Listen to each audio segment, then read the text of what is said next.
bertanya, "Waduh kenapa nih?" Segala macam. Mohon maaf sebelumnya ya kalau misalnya ada yang nyinggung. Ya jadi kita mulai lagi, ini kita rencana nanti ini untuk alurnya sendiri, sebenarnya saya juga sudah jelaskan sama ketuanya, tapi saya coba jelaskan ulang. Jadi pertama kita presentase dulu untuk kelompok yang maju, kelompok 2 ya.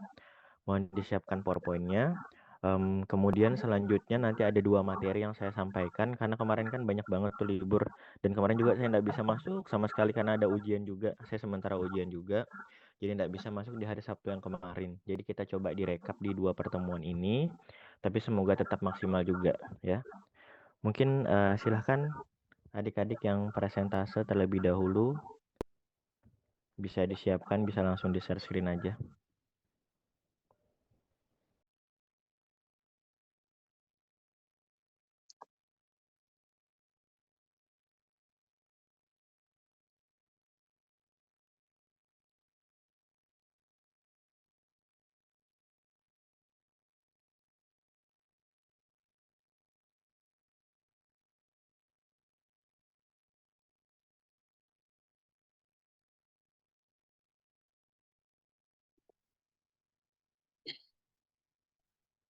Apakah bisa dimulai, dokter? Ya, silakan mulai. Assalamualaikum warahmatullahi wabarakatuh. Selamat pagi, teman-teman. Waalaikumsalam warahmatullahi wabarakatuh. Nah, pada hari ini kami dari kelompok 2 yang beranggotakan saya sendiri, Mejianto, kemudian Ferdika, lalu ada Berry. Pada presentasi kali ini, kami akan membahas 2 topik, yaitu jantung koroner dan juga stroke. Next, slide selanjutnya. Apa sih itu penyakit jantung koroner? Teman-teman, jantung koroner adalah kondisi medis yang terjadi ketika pembuluh darah koroner yang menyuplai darah ke otot jantung mengalami penyempitan atau penyumbatan. Dan juga kondisi ini dapat menyebabkan gangguan aliran darah ke jantung, teman-teman, yang pada akhirnya dapat mengakibatkan serangan jantung atau kerusakan permanen pada jantung. Menurut WHO, penyakit jantung koroner disebabkan oleh penumpukan plak di dalam arteri koroner yang dapat menghambat aliran darah ke jantung. Hal ini, teman-teman, biasanya mengakibatkan berbagai kondisi seperti nyeri dada, serangan jantung, bahkan kematian mendadak. Proses terjadinya PJK dimulai ketika zat-zat lemak, kolesterol, dan serat dalam aliran darah membentuk plak pada dinding arteri koroner. Selanjutnya,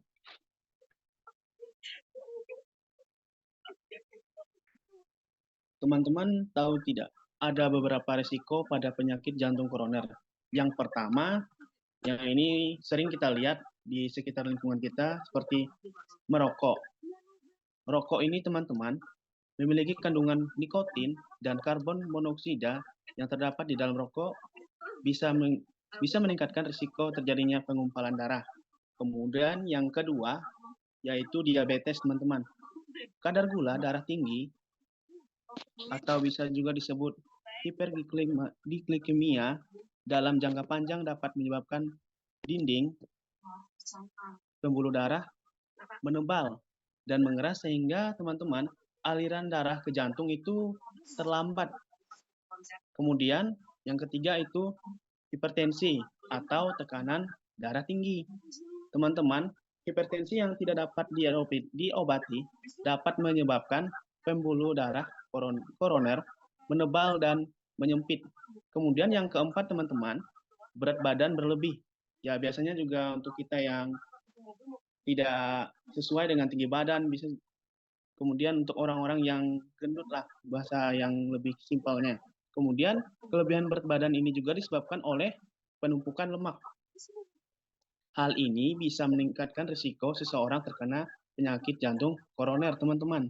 Kemudian yang kelima, riwayat kesehatan keluarga. Risiko penyakit jantung koroner lebih tinggi daripada orang yang keluarganya pernah mengalami penyakit jantung, teman-teman. Selanjutnya, next.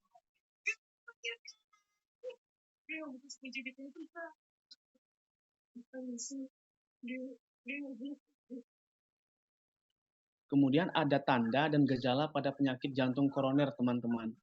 Gejala yang timbul oleh penyakit jantung koroner meliputi nyeri dada atau ketidaknyamanan pada dada yang menjalar ke leher, rahang, bahu, dan tangan sisi kiri, punggung, perut sisi kiri, sering dianggap biasanya itu mah, teman-teman. Kemudian keringat dingin, mual, muntah, atau mudah lelah. Kemudian irama denyut jantung yang tidak stabil atau aritmia bahkan bisa menyebabkan henti jantung atau sudden cardiac arrest. Maaf ya kalau bahasa Inggrisnya salah. Kemudian bila tidak ditangani dengan cepat dapat menyebabkan kematian, teman-teman. Slide selanjutnya.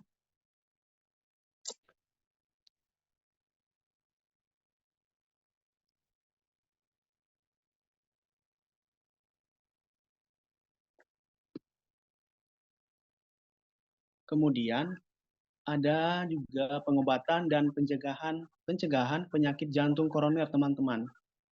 Yang pertama, perubahan gaya hidup seperti pola makan sehat, olahraga teratur, berhenti merokok, mengelola stres dan menjaga berat badan ideal, teman-teman. Kemudian yang kedua, obat-obatan seperti obat penurun kolesterol atau statin, obat antiplatelet atau aspirin, obat penghambat beta, obat nitrat, dan obat antihipertensi, teman-teman. Kemudian yang ketiga, prosedur medis seperti angioplasti koroner dan operasi bypass jantung. Maaf kalau salah dalam bahasanya, teman-teman. Kemudian ada pencegahan penyakit jantung koroner. Yang tadi kan pengobatan, sekarang pencegahannya, teman-teman. Yang pertama, pola makan sehat. Yang kedua, olahraga teratur. Yang ketiga, berhenti merokok. Yang keempat, mengelola stres. Yang kelima, menjaga berat badan ideal, teman-teman. Kemudian yang keenam, mengontrol tekanan darah. Yang ketujuh, mengelola diabetes, teman-teman. Kemudian yang terakhir, pemeriksaan kesehatan rutin. Selanjutnya.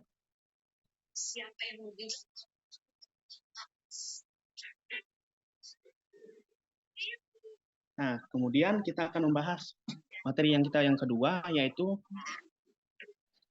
stroke. Apa sih itu stroke?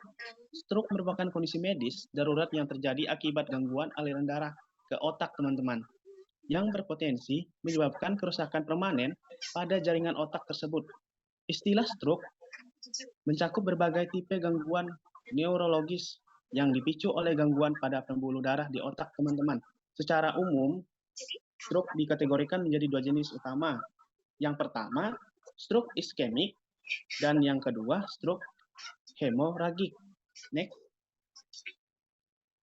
Slide selanjutnya.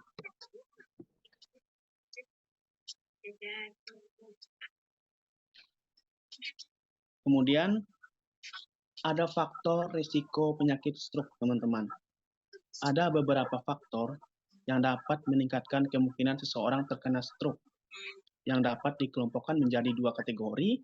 Yang pertama, faktor risiko yang dapat diubah dan faktor risiko yang tidak dapat diubah, teman-teman. Kemudian kita akan membahas faktor risiko yang dapat diubah. Yang pertama, hipertensi atau tekanan darah tinggi. Kemudian, penyakit jantung, teman-teman. Yang ketiga, diabetes. Yang keempat, kolesterol tinggi. Yang kelima, obesitas.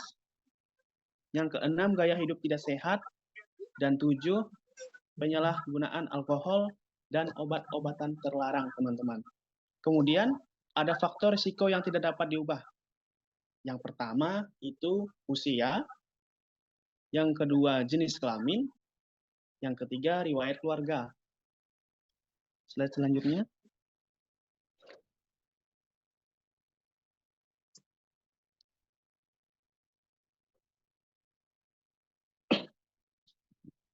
Ya, kemudian ada gejala penyakit stroke, teman-teman. Gejala penyakit stroke ini sangat bervariasi ya, berdasarkan bagian otak yang terdampak dan tingkat keparahannya, namun secara umum meliputi yang pertama, kelemahan atau kehilangan sensasi secara tiba-tiba pada wajah, lengan, atau kaki, terutama di satu sisi tubuh. Kemudian yang kedua, kebingungan mendadak, kesulitan dalam berbicara atau memahami pembicaraan. Yang ketiga, kesulitan dalam melihat dengan satu atau kedua mata. Yang keempat, kesulitan berjalan teman-teman. Kemudian pusing serta kehilangan keseimbangan atau koordinasi. Kemudian yang kelima, sakit kepala mendadak yang sangat hebat tanpa sebab yang jelas. Next.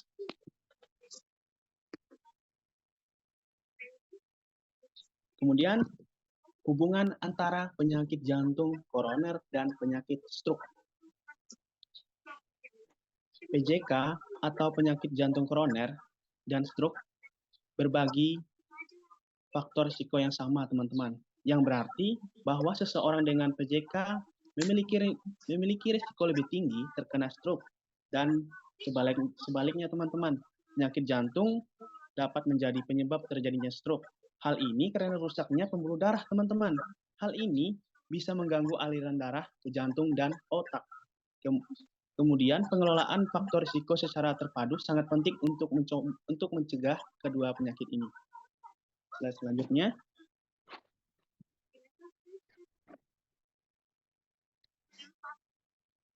Nah, kemudian kesimpulannya, teman-teman. Penyakit jantung koroner dan stroke adalah penyakit yang serius, teman-teman.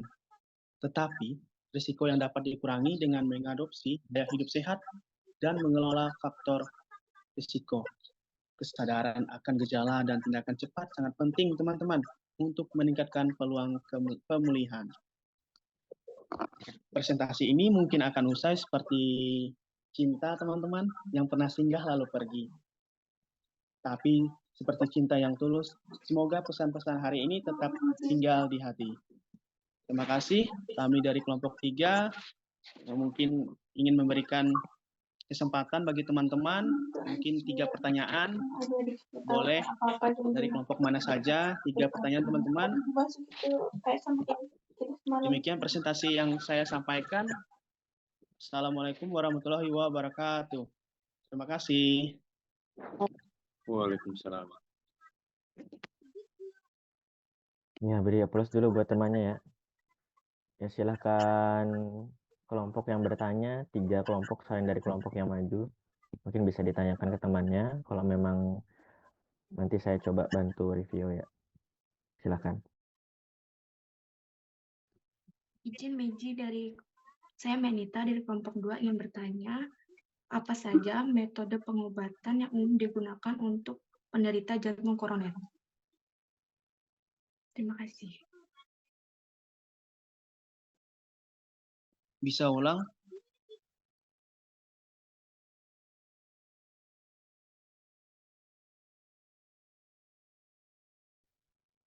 Boleh nggak diketik di chat obrolan aja?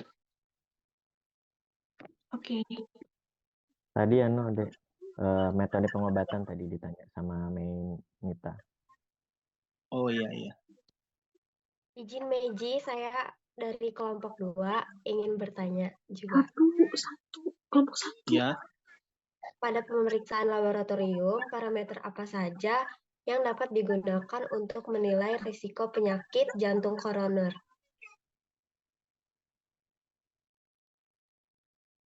Dapat menilai. Parameter apa saja yang dapat menilai? Izin Mezi, saya dari kelompok 5 izin bertanya, apakah saraf pada penderita stroke dapat pulih dan kembali berfungsi seperti semula? Apakah saraf pada penderita stroke dapat pulih dan kembali berfungsi seperti semula?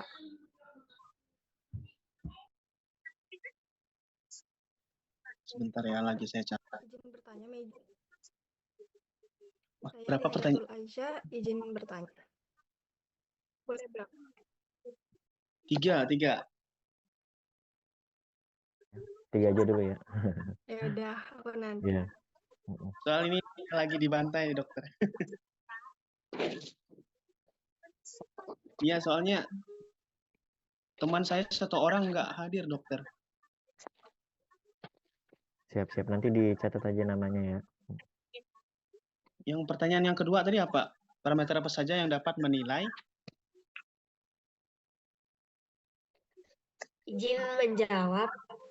Pada pemeriksaan laboratorium, parameter apa saja yang digunakan untuk menilai risiko penyakit jantung koroner?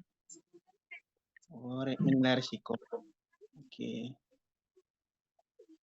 Penyakit jantung.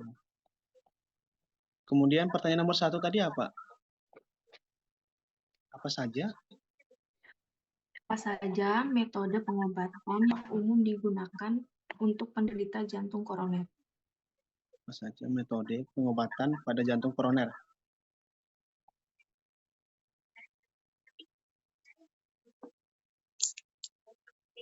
Sebentar ya. Beri saya waktu dulu sebentar, saya akan menjawab pertanyaan dari ketiga teman-teman. Izin dokter. Ya, silahkan.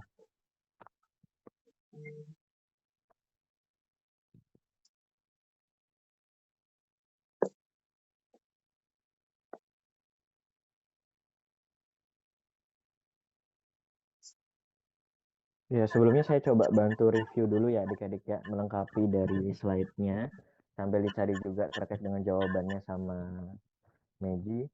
Jadi dek, terkait dengan, sebetulnya kan kita bahasnya terkait penyakit jantung koroner kan ya. Nah, kalau misal untuk penyakit jantung koroner itu, yang jadi masalah itu di mana sebetulnya? Ada yang tahu nggak adik-adik? Di mana yang jadi masalah utamanya? Penyakit jantung koroner. Darah, Pak.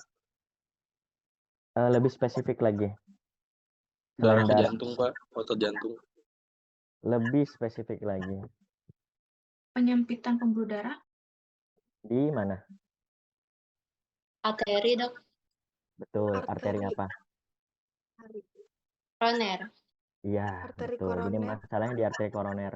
Entah itu dari penyempitan, ibaratnya ini kan kayak apa ya, selang.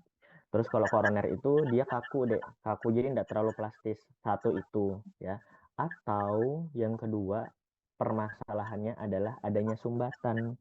Entah itu makanan yang kalian makan, lemak-lemak apa segala macam itu bisa nyangkut di situ. Jadi ada dua ya mekanisme utamanya. Entah memang penyempitan tadi karena proses kaku pengapuran, atau kan bisa usia tua juga tuh. Yang awalnya kan ibaratnya dia, sudah saya jelaskan kemarin, yang awalnya dia bisa elastis, tapi dia posisinya tetap kaku begini. Nah itu. Atau memang karena ada sumbatannya, entah lemak apa segala macam, dia nyumbat. Itu masalahnya. Nah terus kalau misalnya di stroke tadi, yang bermasalah itu di mana? Pembuluh darahnya. Saraf, dok. Ya. Saraf otak. Ya, betul. Jadi lebih ke arah pembuluh darah di bagian otaknya. Jadi gini ya, coba saya share screen dulu. Nah, ini.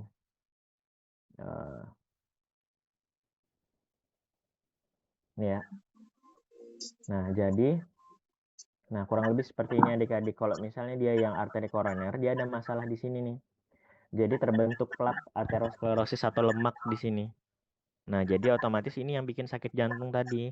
Makanya rasanya kayak tembus sampai belakang. Jadi kalau misalnya tiba-tiba ada orang yang sakit dadanya nih, dipastikan dulu apakah itu sakit dadanya karena nyeri ulu hati. Karena kadang-kadang mirip adik-adik, nyeri ulu hati, terus ada batu empedu, itu mirip semua nyerinya. Nyerinya sifatnya hilang timbul dan sifatnya ya sakit banget. Kalau antara skala 1 sampai 5 tuh pasti di atas 5 scale-nya. Cuman kalau misal sakit mah itu biasanya kalau sudah parah kan kayak GERD itu biasa tembus sampai belakang. Ini sama juga, dia tembus belakang tapi perbedaannya biasanya disertai dengan gejala lain kayak dia keringat dingin. Terus juga dari bagian kiri ini sudah sampai menjalar ke lengan adik-adik. Jadi bukan cuma di bagian dada aja, tapi menjalar ke lengan biasanya. Dan diperparah dengan faktor risiko bahwa tensinya itu tinggi. Nah, terus terkait dengan stroke hemoragik ini yang tadi ya. Jadi kan tadi disebutkan sama temannya tadi, ada yang iskemik sama yang hemoragik. Hemoragik, hemo itu kan darah artinya kan ya. Nah, ini bisa karena penyebabnya tensi. Jadi mesti hati-hati kalau ada keluarga atau siapapun yang dengan keluhan tensinya tinggi. Karena bisa terjadi ini. Karena batasan atasnya itu ya 180 lah.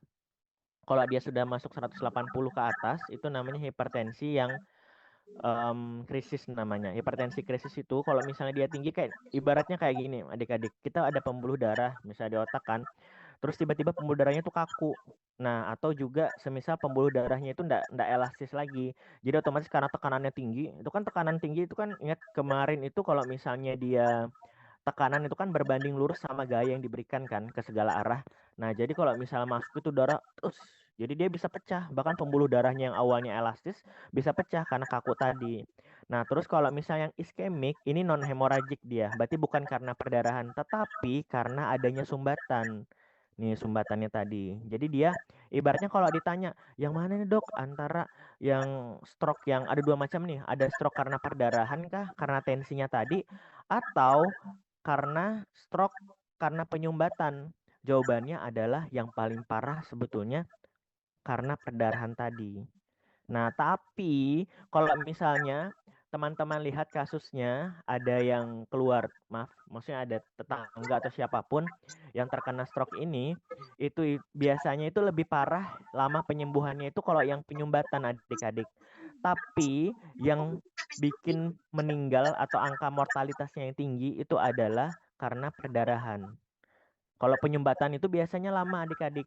Kalau misal perdarahan itu biasanya dia misalnya lumpuh nih separuh badan. Dia lumpuh separuh badan tapi biasanya cepat pulih. Tapi dengan catatan biasanya angka mortalitasnya itu tinggi. Jadi biasanya langsung kadang-kadang pasien itu lebih banyak meninggalnya kalau karena tensi. Nah, tapi kalau misalnya karena iskemia tadi atau pembuluh darahnya itu menyempit tadi, jarang ada yang meninggal, tetapi lebih sering lama. Misalnya ada orang stroke terus lama banget ini sebelah kanannya itu lumpuh, itu lama banget. Nah, itu karena penyebabnya karena ini. Biasanya dia perlahan juga. Kalau yang ini biasanya mendadak adik-adik. Dia biasanya ada disertai sakit kepala. Terus juga biasanya dia itu nyeri mual muntah langsung. Beda dengan ini. Ini biasanya perlahan-lahan. Biasanya pasien itu bangun tidur atau apa, bukan pada saat aktivitas. Karena kan dia ngumpul dulu kan ya, logikanya kan kayak dia ngumpul dulu nih semuanya, lemaknya apa segala macam, dia ngumpul dulu baru kejadian yang ischemic stroke. Jadi biasanya lebih sering kalau misalnya yang perdarah non hemorrhagic stroke atau yang karena penyumbatan ini biasanya pada saat bangun tidur. Tapi kalau misalnya ini yang perdarahan ini biasanya lebih sering pada saat dia beraktivitas. Nah, kurang lebih seperti itu ya kalau misal gambaran secara umumnya. Bisa dijawab, Meji?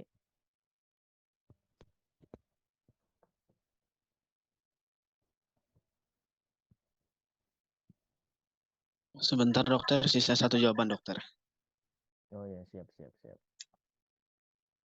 Atau ada yang mau ditanyakan lagi adik-adik terkait dengan hemorrhagic stroke atau ada kasusnya apa segala macam? Nanti saya coba bantu jawab. Yang bertanya dokter, kalau Ya, penyakit duduk oleh masyarakat tuh seperti apa itu dokter? Apa?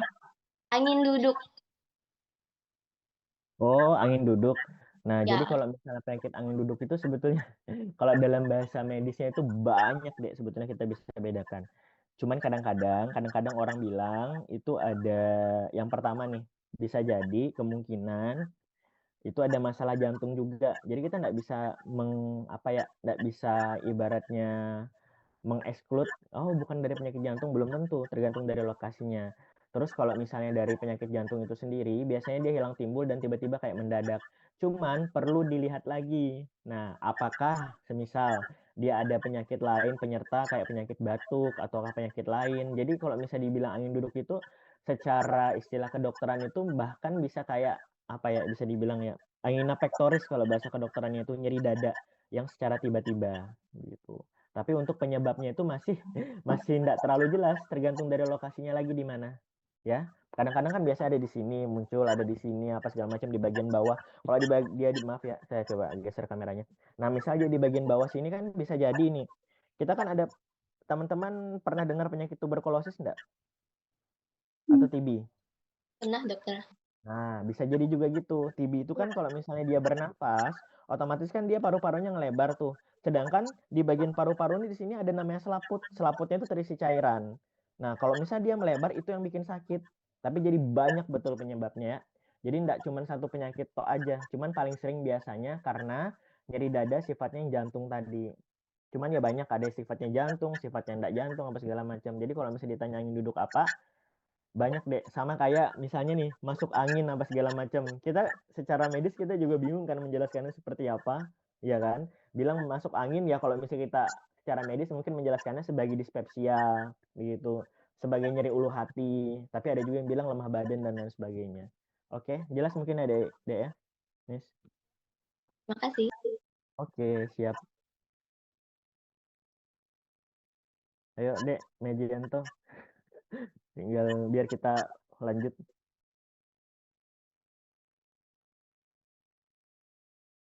Atau ada yang mau ditanyakan lagi? Sembari nunggu temannya cari jawabannya. 30 detik lagi dokter. Tanggung.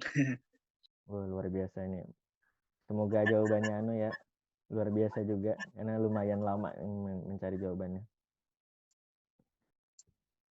Jadi gitu adik-adik, sekali lagi kalau penyakit jantung koroner tadi karena lokasinya, karena di arteri koroner di jantung tadi, ya.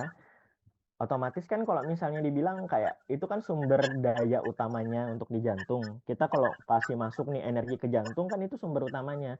Kalau itu kemudian ndak masuk atau ndak oksigennya ndak sampai ke sana karena entah karena penyumbatan tadi atau karena apa, ya otomatis jantung juga bisa merasakan rasa nyeri.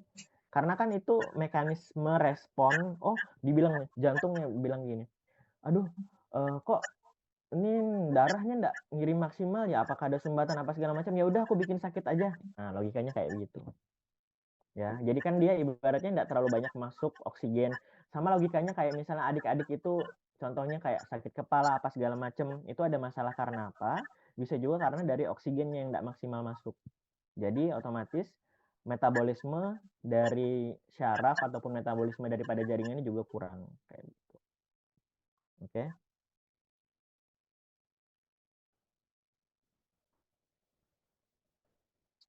Ayo, Meji, sudah? Siap dokter, siap. Ya. Sorry terlalu lama ya kawan-kawan. Ini cukup membantai lah soalnya. Ada apa-apa, one man standing sendirian soalnya. Udah. Siap. Pertanyaan tadi yang dari siapa lupa, parameter apa saja yang dapat menilai risiko penyakit jantung lah, itu poinnya. Parameter teman-teman, izin menjawab dokter.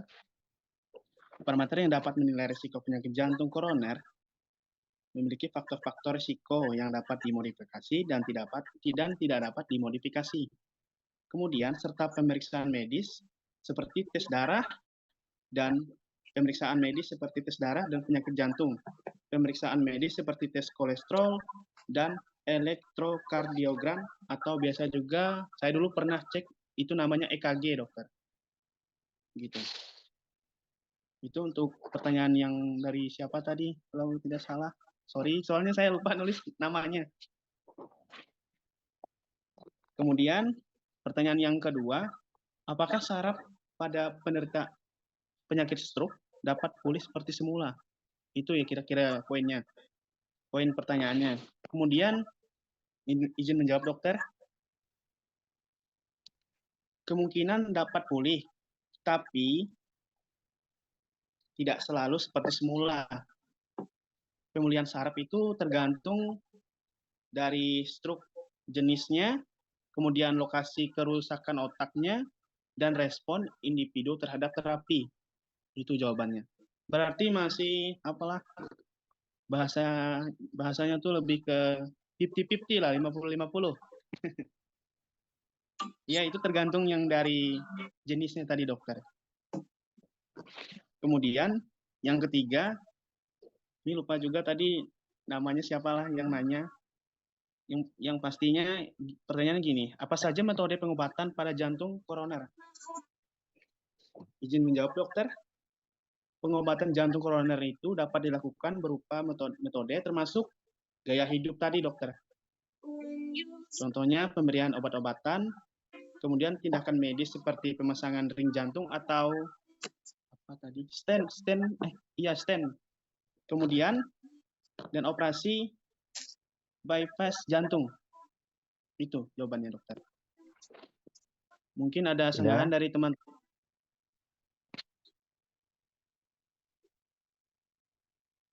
Apakah sudah cukup jelas, teman-teman?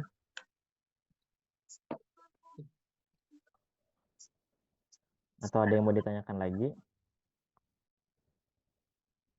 Nah ya, sudah ya, saya coba bantu jawab ya. Sudah cukup jelas, cuman saya komentari dulu dari slide-nya deh. Slide-nya kan kita ingat yang sesuai dengan kontrak perkuliahan awal, nanti diperbanyak terkait dengan pemeriksaan lab. Jadi kan karena adik-adik sebagai analis kesehatan, jadi nanti fokusnya di pemeriksaan penunjang adik-adik. Kenapa bisa terjadi penyakit jantung koroner, kemudian juga kenapa bisa terjadi stroke, nanti fokus di bagian labnya. Kalau misalnya penyakit jantung koroner, misal adik-adik bisa periksa kayak misalnya ternyata ada dislipidemia, kemudian hiperkolesterolemia, jadi adik-adik fokusnya di sana. Nah, terus juga semisal adik-adik ada stroke juga pemeriksaannya seperti apa segala macam, nanti fokusnya ke arah sana ya. Nah, terkait dengan tadi pertanyaan pertama tadi itu tentang apa ya? Tentang apa tadi, Dek? Pertanyaan pertama Metode tadi. Oh pengobatan. ya, oke siap. Nah, jadi kalau misal terkait dengan metode pengobatan itu sendiri, nah ini ya, saya kasih lihat ya. Nah, jadi sebetulnya ada dua untuk terkait dengan metode pengobatan itu sendiri.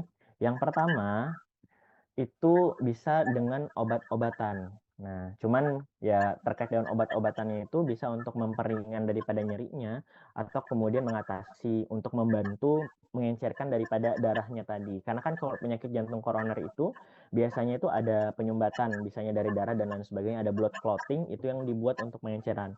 Nah, tapi kalau misalnya terkait dengan ring jantung, kurang lebih kayak begini adik-adik.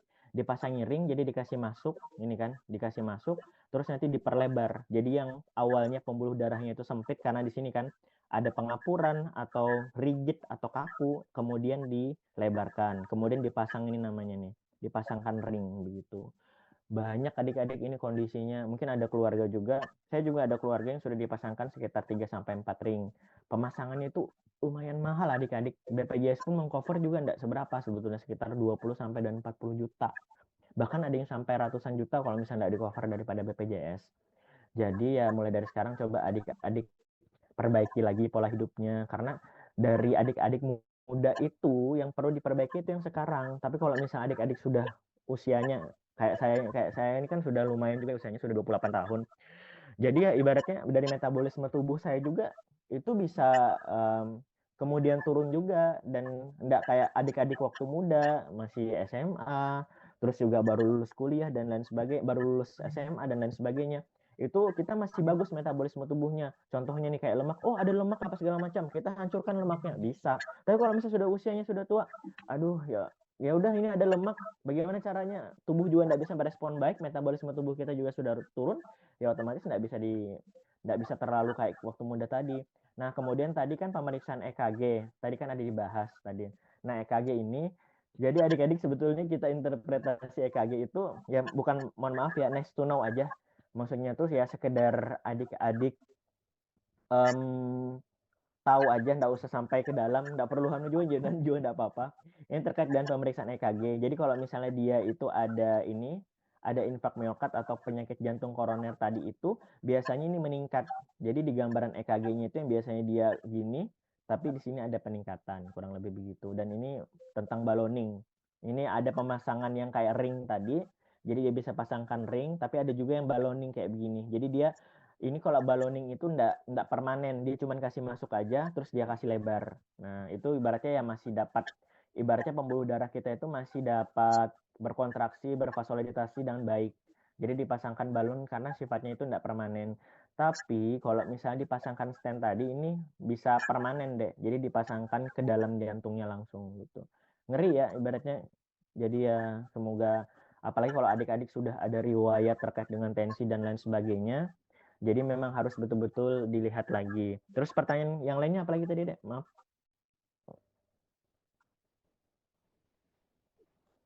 Ada yang belum terjawab nggak? Oh, terkait dengan stroke tadi ya, lupa. Nah, jadi kalau misalnya terkait dengan stroke tadi, yang saya bilang tadi, kalau dia stroke karena perdarahan, biasanya angka mortalitasnya tinggi. Tapi kalau misalnya untuk pemulihannya biasanya lebih gampang. Tapi kalau misalnya stroke karena penyumbatan, biasanya angka mortalitasnya itu jarang ada yang tiba-tiba langsung datang meninggal, jarang. Cuman biasanya pemulihannya itu yang lebih susah. Kalau ditanya, apakah bisa sembuh secara total? Bisa, tapi sulit, perlu waktu adik-adik. Dan biasanya itu perlu kerjasama itu bukan cuma di satu departemen aja. Kerjasama itu departemen syaraf, departemen jantung, terus juga departemen dia fisioterapi juga. Jadi ada caranya, misalnya dia di bagian kanan sini. Dia kan lemah di sini, ini 100 kali harus diangkat tiap hari. Diangkat terus. Bayangkan aja ibaratnya kita nggak ada stimulasi, sarafnya sudah nggak bagus, tapi kita dipaksa buat ngangkat. Gerakan aja susah banget deh. Bahkan ada dua istilah.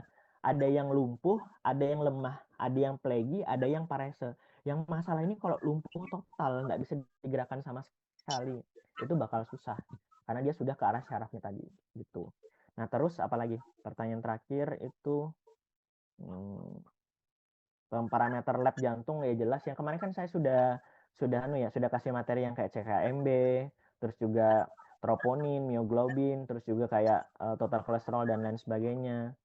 Nah, intinya itu aja sih kalau misalnya terkait dengan metode pengobatannya. Jadi kalau koroner tadi bisa ada yang dia yang obat-obatan, bisa juga non obat-obatan gitu.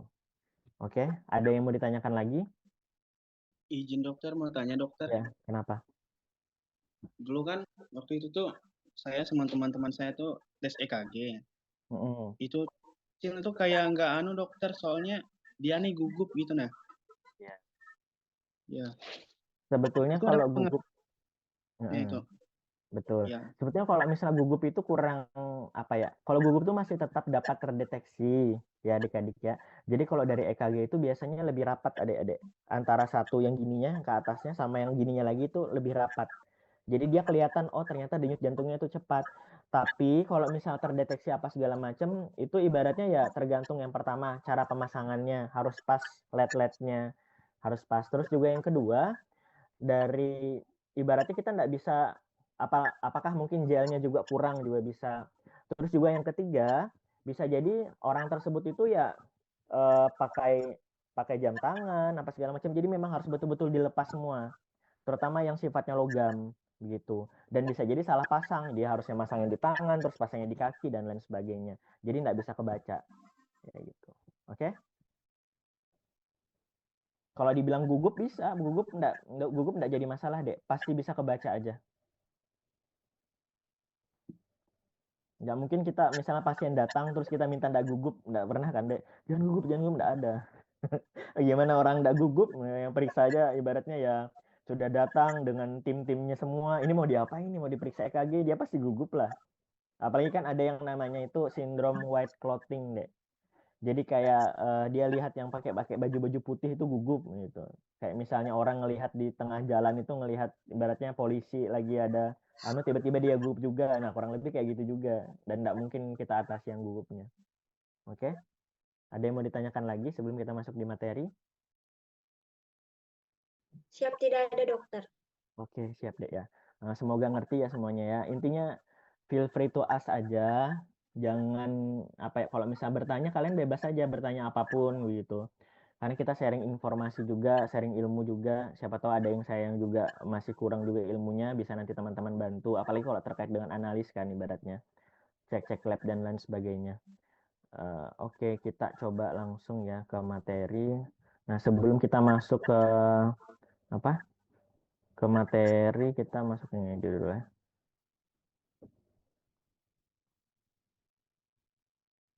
Ya, seperti biasa ya adik-adik ya. Tahu aja kan kita ngapain kan sebelum masuk ke materi.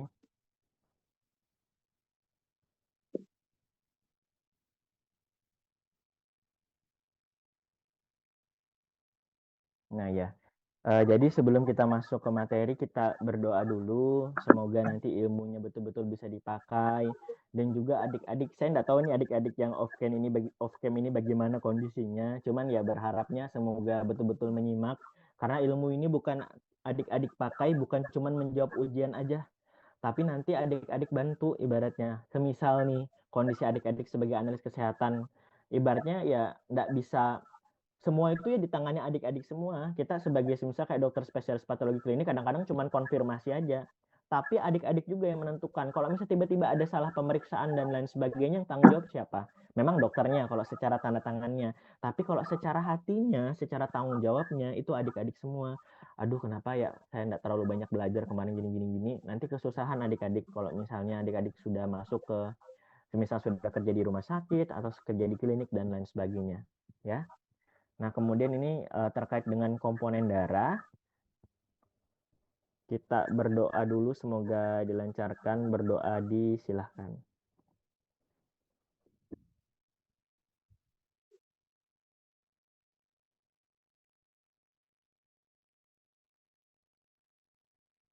Ya, berdoa selesai. Saya tuh paling suka kalau misalnya kita tuh selalu doa dulu. Kenapa? Karena kita jelas maksud dan tujuan kita mau belajar itu buat ngapain. Itu yang pertama. Terus yang kedua juga, ya ibaratnya kadang-kadang bahkan bisa sampai nangis juga. Kenapa? Karena ya takutnya ilmu yang kita dapat itu cuman sebatas ini aja. Dan biasanya itu kalau misalnya kita doa ya ibaratnya apapun yang dikasih itu ya semoga lebih berkah, lebih mudah juga adik-adik menghafalnya. Ini sedikit aja adik-adik untuk materinya ya. Nah, jadi kita akan bahas yang pertama itu terkait dengan pertama komponen utama darah. Kira-kira darah itu terdiri atas apa ya? Apakah ada yang sifatnya kalau di sentrifuge nanti kan adik-adik belajar tuh di sentrifuge apa segala macam. Nanti saya coba anukan juga.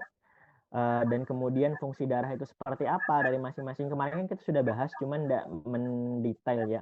Dan gangguan atau abnormalitas terkait komponen darah. Kira-kira gangguan apa aja nih terkait dengan komponen darah? Memang kalau secara RPS nanti fokusnya di trombus sama embolus. Cuman saya ada kasih beberapa contoh, nice to know buat adik-adik aja.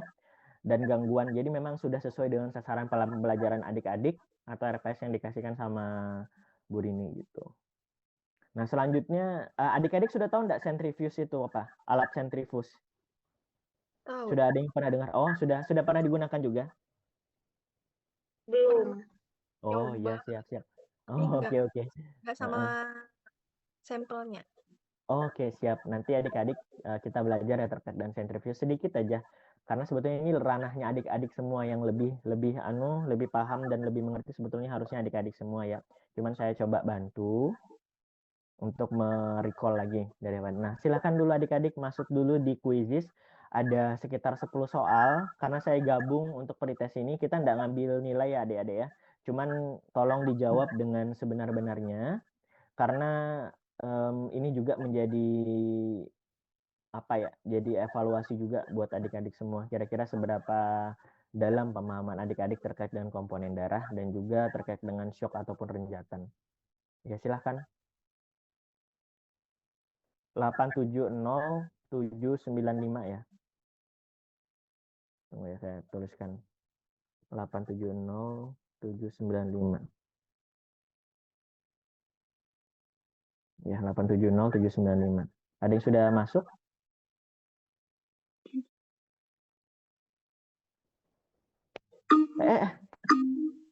Ya udahlah. Tunggu dulu adik-adik. Maaf ya, saya kepencet soalnya. Saya ulang dulu ya.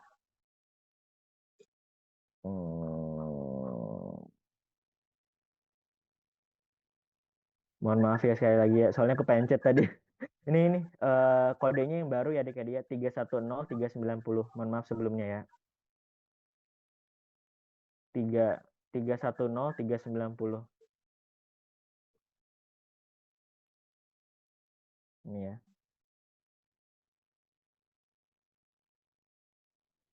Untuk linknya itu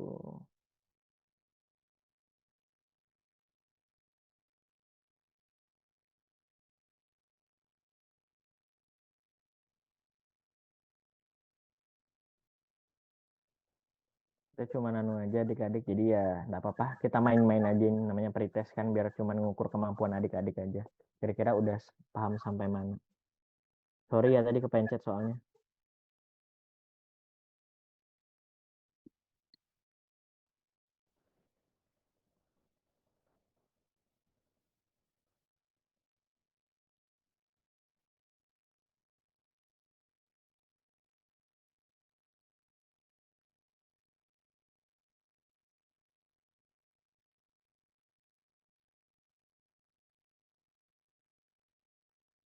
Oke, kalau sudah 30 orang kita mulai aja ya.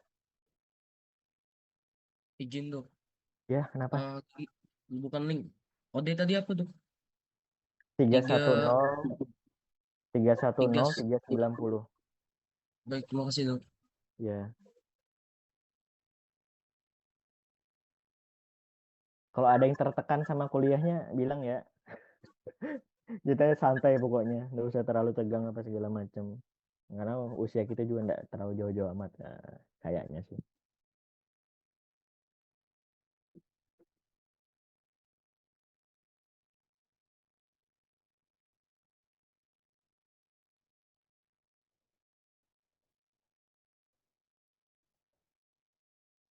Sudah berapa orang join?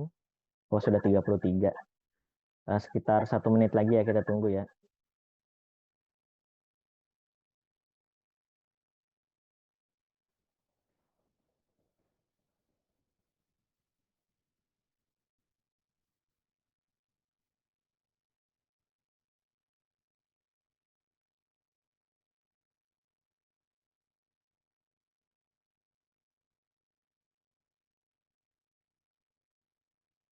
Oke, sudah 34 orang. Kita mulai aja deh ya. Soalnya nanti waktunya kita kesita di sini. Ya, saya mulai ya.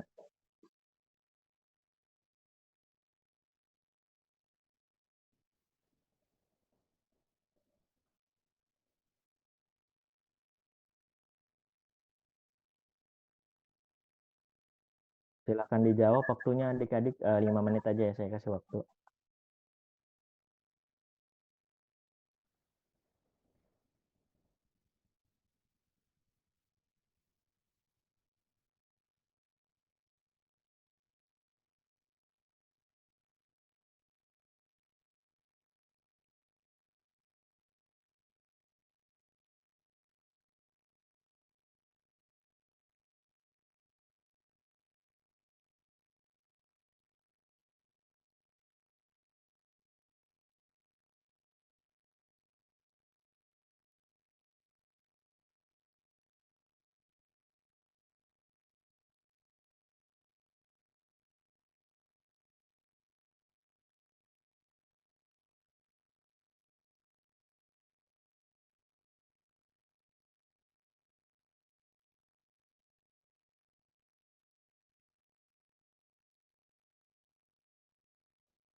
Kita sampai jam 9 ya. Sekitar 3 menit lagi ya.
Izin dokter, tadi keluar jaringannya dokter.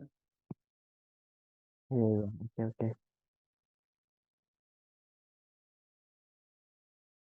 Kalau bisa tetap ikut ya pretestnya, soalnya pretest ini memang tidak diambil nilai, cuman jadi bahan kalian buat buat post test juga. Karena kalau post test kan saya ambil nilai dan selalu saya kasih masukan untuk tugasnya. Siap dokter, masih menjawab dokter. Cuman keluar dari Oh link. ya, oke. Siap.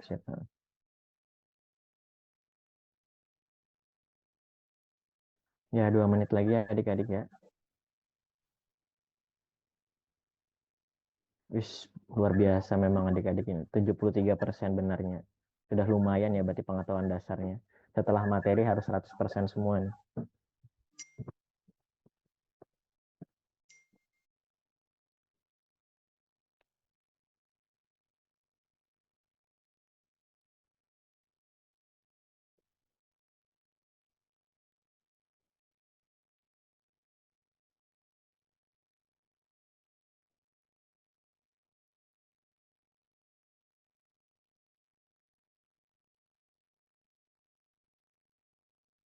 Baik, 1 menit lagi.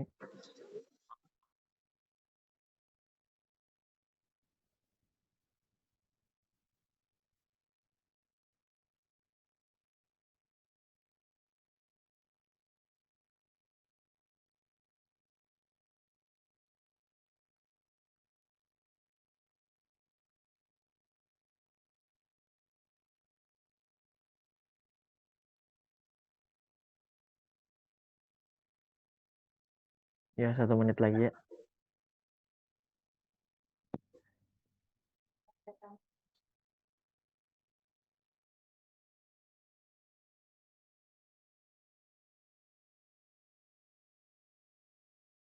Oke, ditunggu menit terakhir. Ditunggu teman-teman yang belum selesai. Silakan selesaikan jawabannya sebelum saya close jawabannya.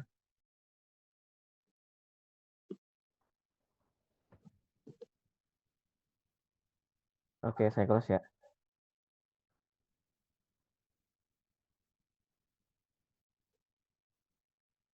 Ya, nomor 1 di sini ada Tini Handayani, nomor 2 ada Monica Aprilia sama Nena Mariska. Bukan berarti yang lain tidak masuk deh ya. Cuman ya ini cuman pretest saja adik-adik semua. Nah ini, wih luar biasa ya, sudah rata-rata benar semua. Tapi ini yang paling banyak soalnya itu pertanyaannya yang susah. Nomor ini hampir benar semua, ada 1 orang aja salah, nomor 5. Terus nomor 8 ini juga bagus, sudah mulai tahu. Ini juga nomor 2 juga bagus. Ini juga bagus, ini juga bagus. Cuman di sini nih ya, target sales agak sedikit, hampir setengah aja. Yang betul ini juga pemeriksaan trombositopenia juga ada yang kurang juga. Ini juga hemofilia A. Dan bahkan ini lebih banyak yang salahnya, shock distributif. Oke, enggak apa-apa. Saya sudah tahu gambaran secara keseluruhannya. Mari kita belajar sama-sama lagi ya. Oke, kita mulai ya adik-adik ya.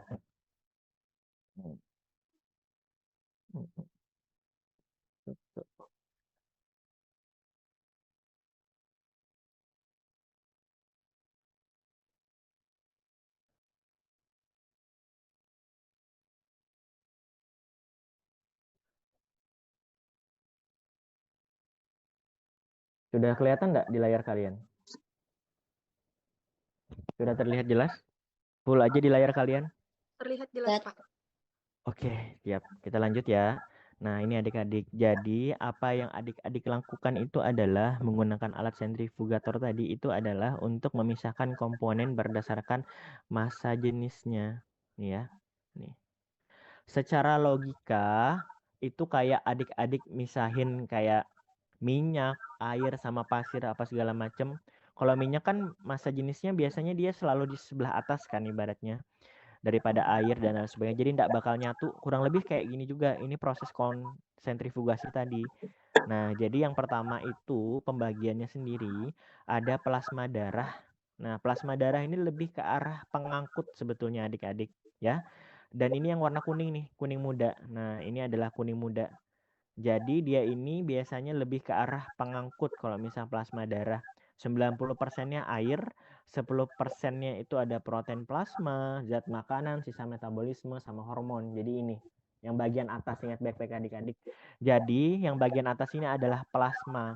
Sedangkan yang bagian bawah ini berat banget adik-adik. dia nggak bisa ngikutin teman-teman yang lain setelah disentrifuge, itu adalah eritrosit. Karena eritrosit ini massa jenisnya ya lumayan tinggi. Jadi dia yang paling berat di sini ya. Sekitar 44% kalau misalnya dari komponen darah tersebut. Atau sekitar ya 44% lah berapa gitu. Bavikot ini 1 sampai dengan 4% sebenarnya. Nah, jadi bavikot ini bagian yang di tengah-tengah ini adik-adik.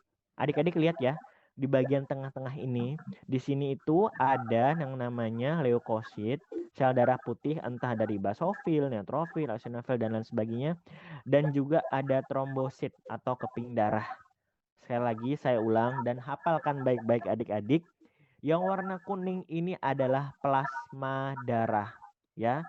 Yang warna putih di tengah dan juga warna merah ini itu adalah sel-sel darahnya. Sel darahnya itu terdiri atas apa aja? Yaitu yang warna ini adalah bavikot atau lapisannya bagian tengah ini terdiri atas leukosit sama trombosit. Ini bagian-bagiannya. Dan yang paling berat itu adalah eritrosit setelah disentrifuge atau dipisahkan. Ini untuk apa ditanya? Dok, fungsinya untuk sentrifugasi itu apa? Ini memisahkan komponen berdasarkan dari massa jenisnya. Jadi kalau massa jenisnya lebih berat, dia di bagian bawah adik-adik. Contohnya, kayak misalnya di satu tempat atau satu tabung reaksi itu ada pasir, ada air sama minyak. Ya pasti yang paling bawah itu adalah pasirnya, kemudian diikuti airnya, kemudian paling atas adalah minyaknya. Kayak begitu. Jadi berdasarkan massa jenisnya. Dan itu diperlukan sebagai uji laboratorium lanjutan. Ya, uji laboratorium lanjutan itu seperti apa? Jadi kalau misal uji laboratorium lanjutan kayak kita mau lihat nih, kira-kira ibaratnya ya yang sudah dipisahkan itu tadi kita bisa tes kadar glukosa, kita bisa deteksi infeksi ataupun penyakit, bisa juga kita olah sebagai darah donor. Ya, kita bisa komponennya. Contohnya, kayak saya cuman mau pakai trombositnya aja atau plasma aja, ya udah bisa kita pisahkan gitu. Karena kan ibaratnya kebutuhan orang beda-beda ya. Ibaratnya kayak oh ada orang kayak trombositopenia atau rendah dari trombositnya karena semisal dia ada penyakit ITP, idiopathic thrombocytopenic purpura penyakitnya. Jadi otomatis dia pisahkan. Nah, itu trombositnya aja yang dipakai atau TC-nya aja yang dipakai atau semisal dia perlu darah secara keseluruhan atau whole blood. Kenapa dibutuhkan daripada whole blood itu sendiri? Ya jadi kalau misalnya dari whole blood itu sendiri ibaratnya dia perlu semuanya. Contohnya pasien dia kecelakaan nih datang, kita perlu semuanya, ya udah kasih semuanya aja, tapi dengan catatan kita harus filter dulu, saring dulu apakah ada penyakit HIV-nya kah, apakah ada hepatitisnya kah, apakah ada ketidakcocokannya dan lain sebagainya. Saya mau tanya nih adik-adik, kira-kira kalau terkait dengan donor darah, apakah O itu donor darah yang universal? Dia bisa menyumbangkan ke semuanya. Atau AB itu bisa menerima semuanya. Universal, Dok. Apa? Universal. Oke, ada lagi yang lain? Ayo, seru nih. Coba.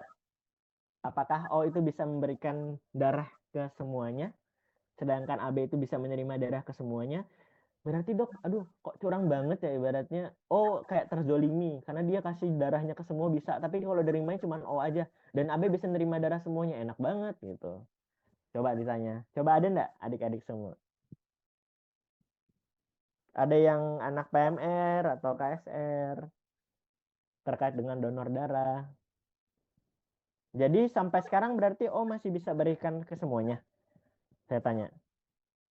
Ayo, ada enggak yang bisa berpendapat? Nah apa-apa, bebas aja. Dedek kan jawabannya tinggal iya dan tidak. Jadi O bisa berikan semuanya? Ayo. Bisa.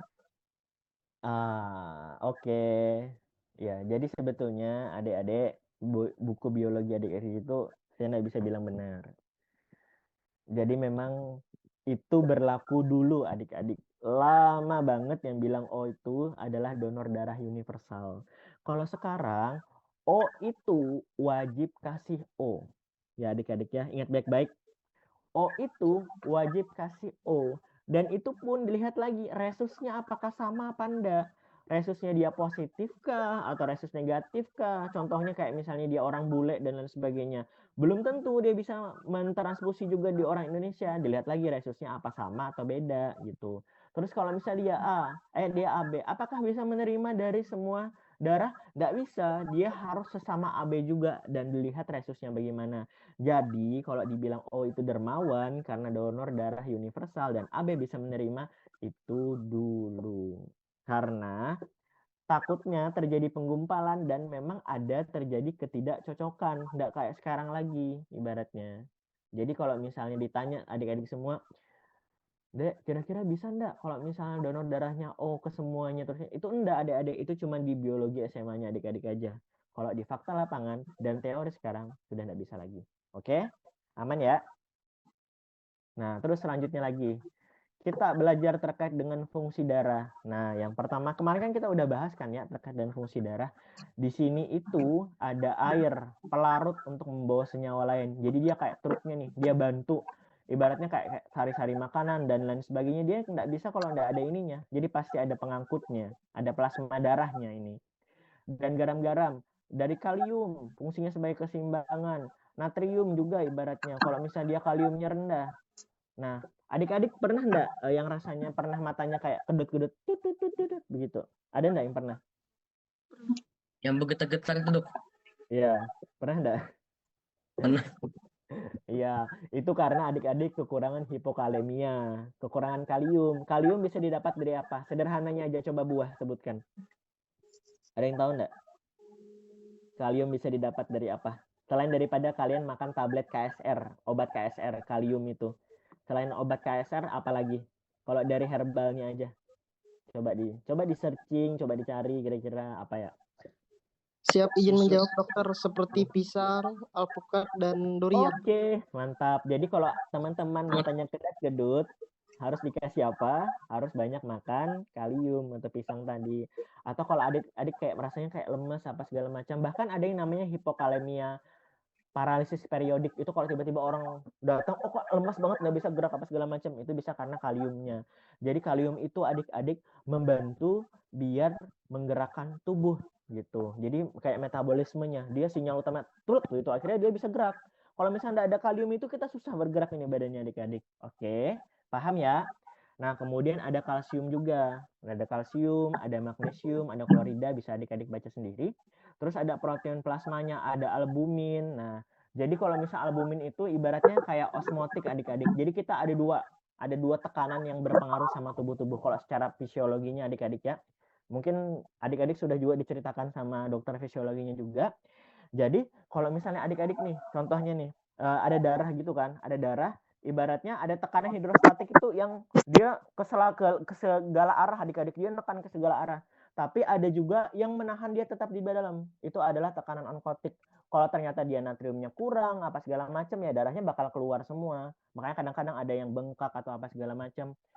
Kalau misalnya ada keluarganya yang tiba-tiba itu kayak dia itu albuminnya kayak menahan cairan adik-adik gitu, tetap di dalam pembuluh darah. Kalau ada yang kayak di sini ada enggak keluarganya yang kena gagal ginjal? Ada?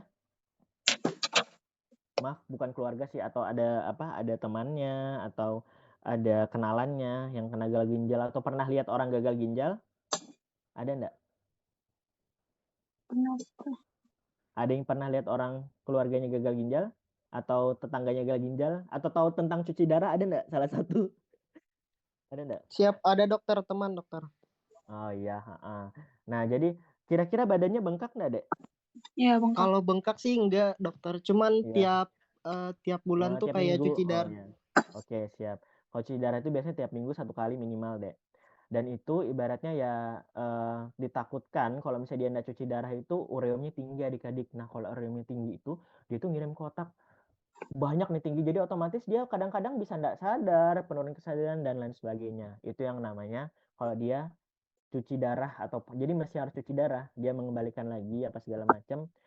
Terus karena fungsi ginjalnya sudah tidak bagus lagi, dia tidak mampu filtrasi dan lain sebagainya. Jadi dia kencing itu kadang-kadang keruh adik-adik. Dia keruh itu karena albuminnya keluar, proteinnya ini yang albumin tadi. keluar. Jadi otomatis dia nggak bisa ngikat lagi. Makanya kadang-kadang ada yang kalau sudah berat itu badannya bengkak-bengkak adik-adik. Kenapa? Karena dia nggak bisa mempertahankan cairannya tetap di dalam plasmanya tadi, tetap di dalam pembuluh darahnya. Dia keluar ke segala arah. Karena kebuang semua. Dia dari, ibaratnya kan kalau kita gagal ginjal kan, ginjal kita itu kan ada penyaringnya adik-adik. Penyaringnya ini rusak sudah lebar-lebar penyaringnya, dia keluar semua albuminnya. Karena albuminnya keluar di dalam darah itu, dia nggak bisa mempertahankan di pembuluh darahnya. Karena dia nggak bisa mempertahankan di pembuluh darahnya, akhirnya keluar semua. Makanya dia jadinya bengkak. Nah, terus di sini ada juga ditransportasikan apa aja, nutrisi, dan lain sebagainya. Ini yang paling penting, kita perlu O2-nya tadi. Dan CO2 apa segala macam. Cuman yang paling ya tadi, yang HB-nya di sini tadi. Eritrositnya tadi adik-adik. Ini eritrosit sel darah merah, transport O2 sama CO2, kemudian leukosit dan sel darah putih, ini ada pertahanan dan kekebalan, dan lain sebagainya. Kemarin sudah saya jelaskan ya adik-adiknya terkait dengan fungsinya secara detail. Cuman di sini ya kayak misalnya neutrofil bisa melawan pada fase akut. Ingat baik-baiknya, neutrofil itu fase akut adik-adik. Jadi kalau ada soalnya nanti, kapan itu inflamasinya terjadi dan kira-kira apa yang pertama kali bergerak, garda terdepannya itu adalah neutrofil adik-adik. Dan kemudian di sini kalau yang kayak limfosit, monosit itu biasanya lebih kronik atau lama. Jadi kalau penandanya di darah rutinnya adik-adik tiba-tiba neutrofilnya tinggi. Oh, ternyata misalnya nih adik-adik sudah jadi analis nih. Terus lihat daripada cek darahnya, oh ada neutrofil. Mungkin ini kayaknya baru-baru aja nih penyakitnya gitu. Kalau ada limfosit nih, oh mungkin ini sudah lama penyakitnya gitu. Tapi tidak selamanya begitu. Ada faktor-faktor lain juga. Dan di sini ada white blood cells. Nah, di sini kemarin kita sudah belajar kan ya terkait dengan ada yang bergranul, ada yang tidak bergranul. Tidak bergranul ini ya ini. Ada limfosit sama monosit tadi. Tapi kalau bergranul di sini ada neutrofil, basofil sama eosinofil. Nah, ini fungsi-fungsinya masing-masing yang kayak kemarin sudah ya. Kayak eosinofil terus melawan parasit, basofil terkait dengan histamin atau membawa daripada peradangan saat alergi gitu. Kalau eosinofil itu yang tadi ya alergi atau dia parasit gitu. Limfosit kalau misalnya dia fase yang kronis dan lain sebagainya. Jadi punya fungsinya masing-masing kalau secara keseluruhan. Yang perlu adik-adik hafal itu apa? Ingat baik-baik fungsinya aja, utamanya aja. Kayak misalnya eritrosit apa, leukosit apa, dan lain sebagainya. Oke, jadi jangan sampai ketukar ya adik-adik ya. Nah, kemudian yang pertama, ini sudah masuk ke gangguan atau abnormalitas daripada komponen darah. Karena kita belajar dengan patofisiologi, ada namanya, ini nice to know aja adik-adik ya. Adik-adik nggak perlu sampai tahu secara detail, cuman tahu aja, oh ternyata kalau aplastik anemia itu gini. Jadi namanya aplastik anemia ini, adik-adik, ini kan kita punya sumsum tulang nih, tapi ternyata dia gagal memproduksi sel darah merah, sel darah putih, dan lain sebagainya. Akhirnya ya kurang semua. Jadi kalau aplastik anemia itu, dia masalahnya di mana? Dia masalah di pabriknya. Ingat baik-baik adik ya. Kalau aplastik anemia dia pabriknya. Jadi sel darah putihnya bakal turun, sel darah merahnya bakal turun, trombositnya juga bakal turun semua. Oke, ini bisa dari lahir atau genetik. Nah, dan banyak juga nih ibaratnya bahkan bisa aplastik bentuknya dan pokoknya jelek banget lah intinya kalau anemia aplastik. Biasanya juga enggak terlalu bertahan. Kalau misalnya bayi-bayi yang sudah didapat kondisi seperti ini biasanya enggak terlalu lama bertahannya adik-adik. Dan kemudian di sini juga nih ada anemia karena besinya turun. Nah, ini juga penting. Jadi dia hipositik hipokrom. Nanti adik-adik belajar juga kenapa bisa hipositik hipokrom. Hipositik hipokrom itu dia warnanya lebih pucat adik-adik. Jadi kita ada sel darah merah nih. Ini ada sel darah merah. Tapi karena kurang zat besi kan penyusun daripada sel darah merah itu kan ada zat besi. Nah, zat besinya itu kurang. Nah, jadi otomatis karena dia kurang, dia biasanya lebih kecil adik-adik. Kalau misalnya adik-adik periksa secara analisis lab, dia lebih kecil. Itu namanya mikrositik. Nah, ini penting ya, adik-adik harus tahu ini. Karena adik-adik ada analis kesehatan. Mikrositik, jadi dia mikro. Ada juga dia yang besar, tapi kita belajar mikro aja dulu. Dia kecil adik-adik, mikrositik. Karena dari pembentuk yang kurang. Dan hipokrom biasanya. Hipokrom itu warnanya dia enggak yang merah banget adik-adik. Dia kecil tapi warnanya ya gini. Warnanya itu enggak terlalu merah. Jadi dia lebih pink. Ini kan ibaratnya nih, jelas ya.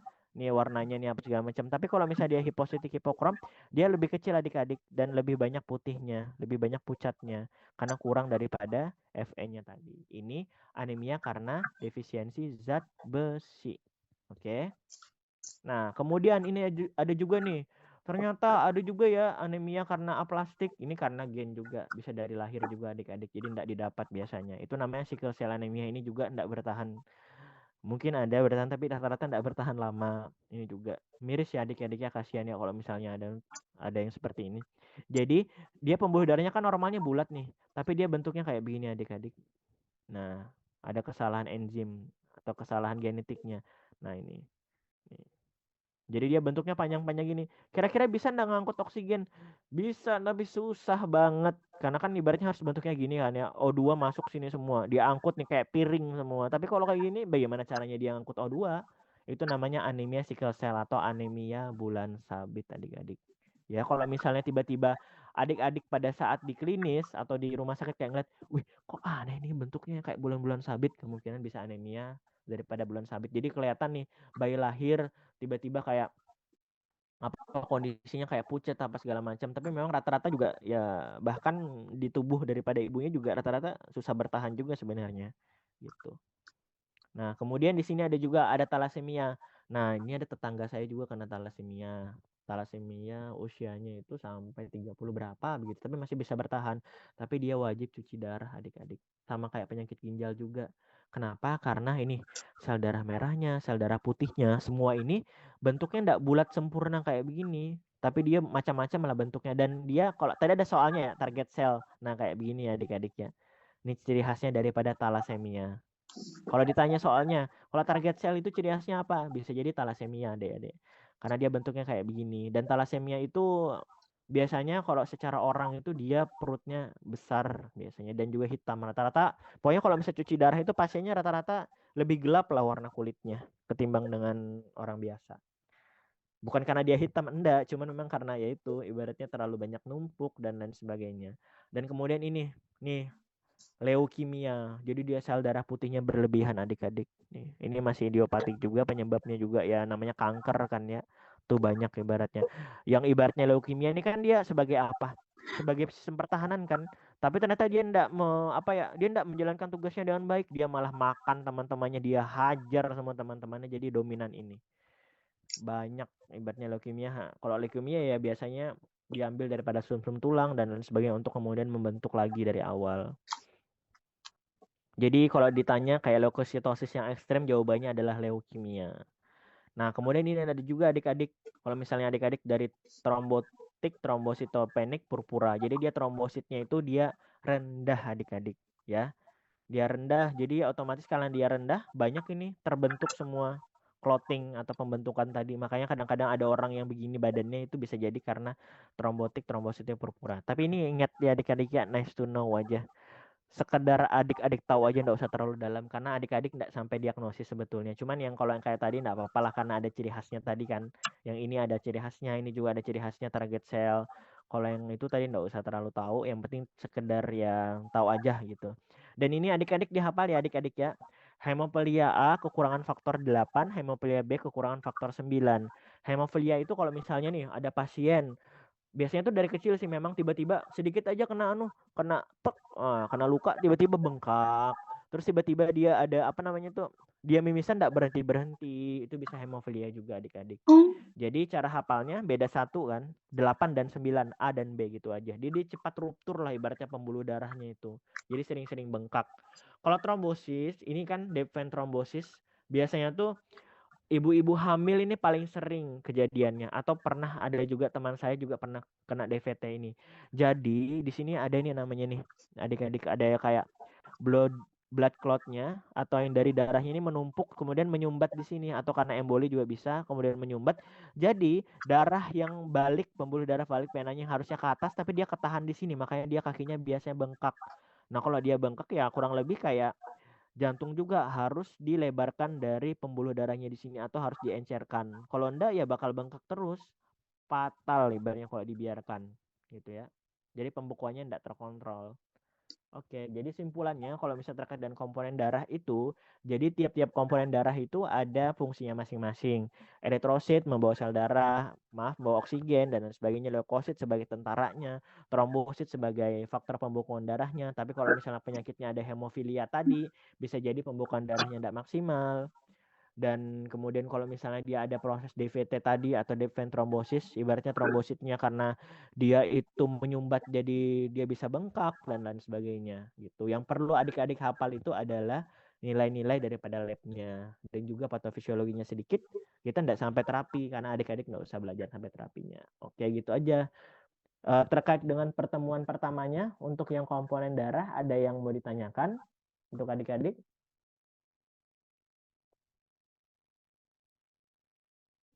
Oke, varises itu bisa dibilang beda adik-adik. Kalau varises itu lebih ke pembuluh darahnya yang kemudian banyak, dan karena prosesnya itu kalau DVT itu deep vein thrombosis itu dia darahnya yang kemudian mengclotting. Kalau misalnya varises itu karena pembuluh darahnya yang kemudian banyak berfokus di satu tempat dan lain sebagainya.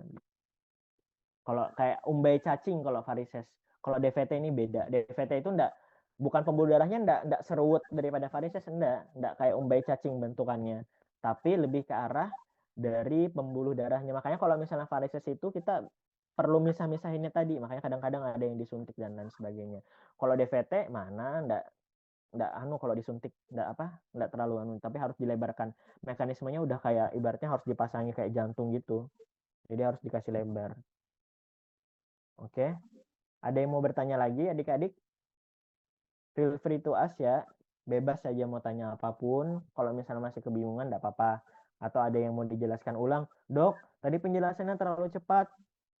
Bisa dibantu jelaskan ulang? Silahkan, nanti saya coba lebih detailkan lagi penjelasannya. Ada yang mau bertanya? Ya, silakan. Atau sudah paham? Ya. Kedengar suara saya? Oh ya, kedengaran. Kedengaran. Tapi ini agak melenceng sih, tapi saya penasaran. Iya, kenapa? Nanti UAS itu soal-soalnya kira-kira mirip sama yang Krites Postus ini. Ada beberapa yang saya ambil, tapi tidak semuanya. Ya, saya ada masukan beberapa, tapi tidak semuanya. Tetap ada juga saya ambil. Karena ibaratnya ya, saya mengerti juga daripada kondisi adik-adik semua. Dalam artian pasti ada fungsinya lah adik-adik belajar postes. Adik-adik yang ndak ikut kuliah dan ndak mencatat soal-soalnya apa segala macam, ya bakal bakal beda lah ibaratnya. Cuma nanti kalau misalnya terkait dengan UAS, nanti saya coba putar-putar soalnya apa segala macam yang dari pertanyaan ke jawaban pertanyaan dan sebagainya. Cuman memang kurang lebih terkait seperti ini gitu. Oke? Ada yang mau bertanya lagi? Agak bingung. Oke, siap. Kita coba lanjut ya selanjutnya. Sudah di screenshot enggak Anis tadi, Dek? Ya, dokter. Sudah di screenshot? Sudah, dokter. Aman. Oh, oke. Siap. Oh ya, makasih ya. Kita lanjut lagi. Untuk pertemuan kelima kita bahas terkait dengan ini, shock. Ini shock itu agak sedikit lebih ruwet adik-adik ya. Kalau yang tadi kan masih bisa adik-adik baca, masih bisa dipahami. Tapi kalau misalnya ini agak sedikit ruwet, jadi mohon perhatiannya adik-adik semua ya. Betul-betul dengarkan dengan baik. Karena ya itu saya bilang tadi.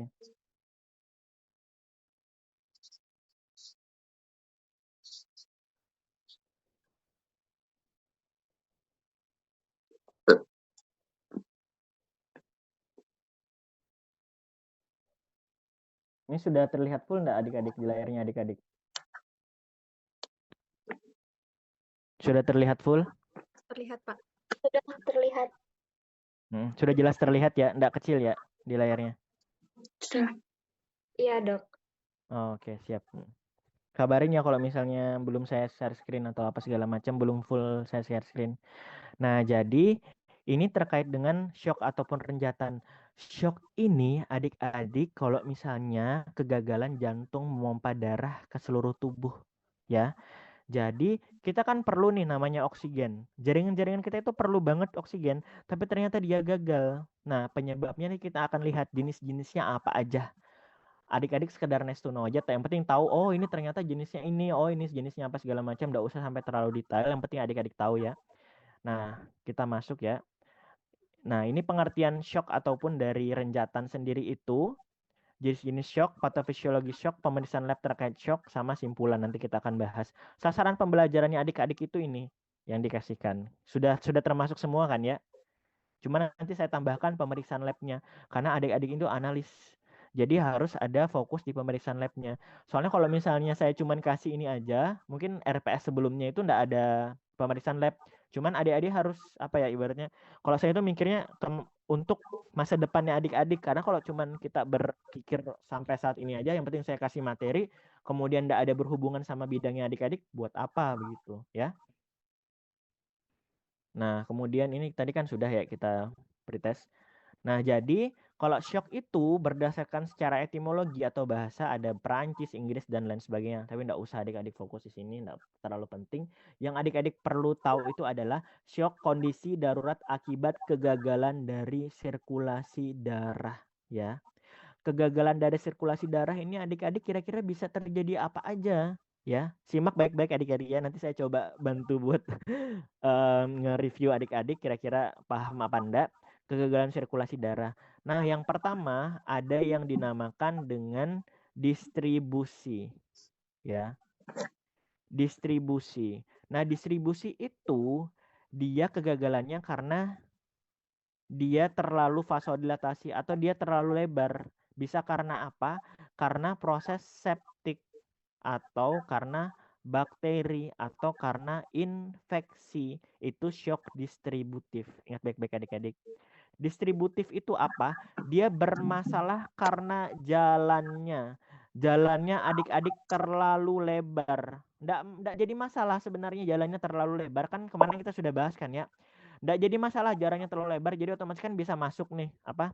Bisa masuk semuanya. Masuk proses-proses dari peradangannya bisa masuk semua. Tapi karena dia terlalu lebar tadi, yang awalnya dia ibaratnya ini kan nih, dia kan kemarin kalau misalnya dia sempit dia cepat kan ya, dia cepat. Tapi kalau misalnya dia pembuluh darah lebarnya dia lambat. Tapi karena terlalu lambat, jadi otomatis dia bermasalah juga. Jadi nggak bisa masuk semua pembuluh darahnya atau darahnya karena terlalu lambat juga. Jadi maunya ya sedang-sedang aja ibaratnya gitu. Dia bisa melebar tapi karena proses tadi infeksinya jadi lebih lambat begini. Itu jadi masalah juga, tensinya bisa turun tiba-tiba. Ya. Dan kemudian hipovolemik atau hipovolemia. Volume, ingat baik-baik volume. Volume itu dia bermasalah dari darahnya adik-adik ya. Ini darahnya. Kalau pertama tadi apa? Jalannya atau pembuluh darahnya yang bermasalah. Ini darahnya. Tapi atau bisa juga cairan. Nah, kadang-kadang kita fokus kalau hipovolemia lebih ke arah cairannya. Cairannya kurang contohnya. Contohnya kayak apa? Tiba-tiba dia dehidrasi pasiennya. Dia kurang cairan nih, jadi dia harus diinfus. Nah, tapi kalau misalnya dia kurang darah, ibaratnya dia habis kecelakaan dan lain sebagainya, dia harus diinfus juga. Tapi diinfus dengan apa? Diinfus dengan darah juga untuk mengembalikan tadi. Kalau cairan ya diinfus dengan cairan juga, gitu. Itu hipovolemic atau shock hemoragik. Hemoragik itu kalau misalnya dia darahnya. Hipovolemik kalau misalnya dari cairannya.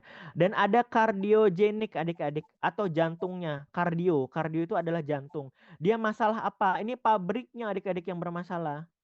Nah, jadi dia gagalnya di sini. Dia pabriknya dia nggak bisa kardiogenik, itu dia nggak bisa mompa tadi. Nah, jadi dia contohnya kayak misalnya dari otot jantungnya itu dia mati dari otot-ototnya jantungnya, jadi dia nggak bisa mompa. Nah, itu juga bisa. Jadi kurang outputnya. Jadi dia ibaratnya ya nggak bisa sampai jauh karena dari jantungnya aja sudah bermasalah. Kalau misalnya yang ini tadi karena memang cairannya yang nggak ada atau isinya nggak ada. Kalau ini karena jalannya yang bermasalah, dia terlalu lebar. Kalau yang ini obstruksi ini outputnya juga yang kurang. Kenapa? Dia sama kayak gini. Dia sama distributif sama obstruktif itu sama karena jalannya. Tapi kalau ini distributif karena jalannya yang terlalu lebar tadi, ya. Kalau yang ini obstruktif karena dia dihambat. Ya adik-adik ya. Jadi dihambat entah karena lemak dan sebagainya, arteri koroner dan lain sebagainya. Jadi dia enggak bisa lewat darahnya gitu. Nanti kita akan bahas lagi. Ini masih overview lah adik-adik lo.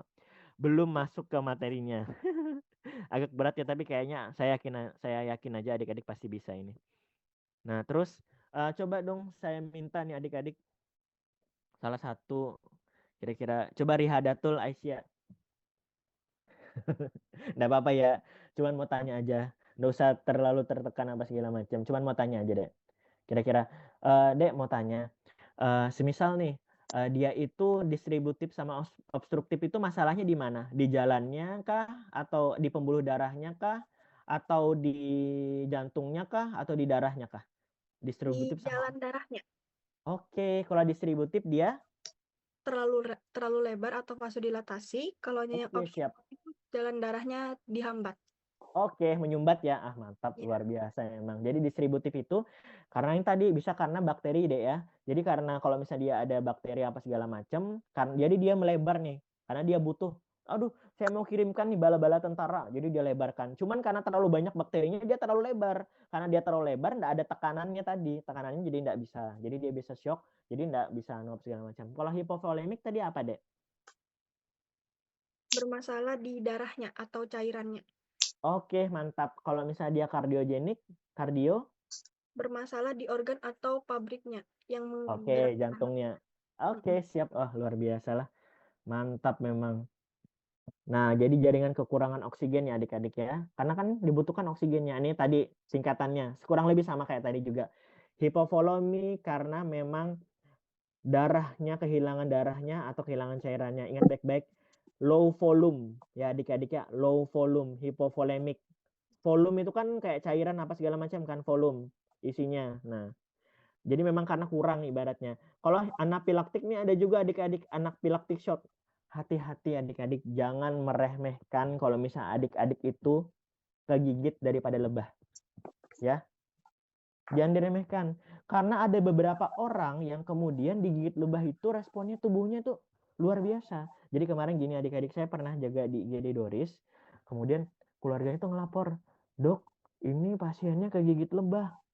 Nah, terus saya tanyakan, apa namanya tuh, gigit lebah dok, tapi kok kayak begini apa segala macam. Dia sempat hipotensi apa segala macam. Padahal lebahnya cuma 2 ekor aja, 2 ekor lebahnya. Terus karena kondisinya kan ibaratnya sudah stabil, dilihat dari keluarganya sudah stabil, tapi saya bilang sama keluarganya, "Mas, Mbak, mohon maaf, ini kondisinya memang kelihatan stabil, tapi takut tiba-tiba drop karena memang akralnya atau kakinya itu masih dingin. Dia kalau dingin kan yang kayak saya bilang kemarin, jadi otomatis oksigennya enggak sampai ke kaki kan," saya bilang. Jadi jangan dulu dibawa pulang. Tapi tetap keluarganya tuh kayak bilang, "Oh ya udah enggak apa-apa, bagus saja, toh cuman kegigit lebah aja."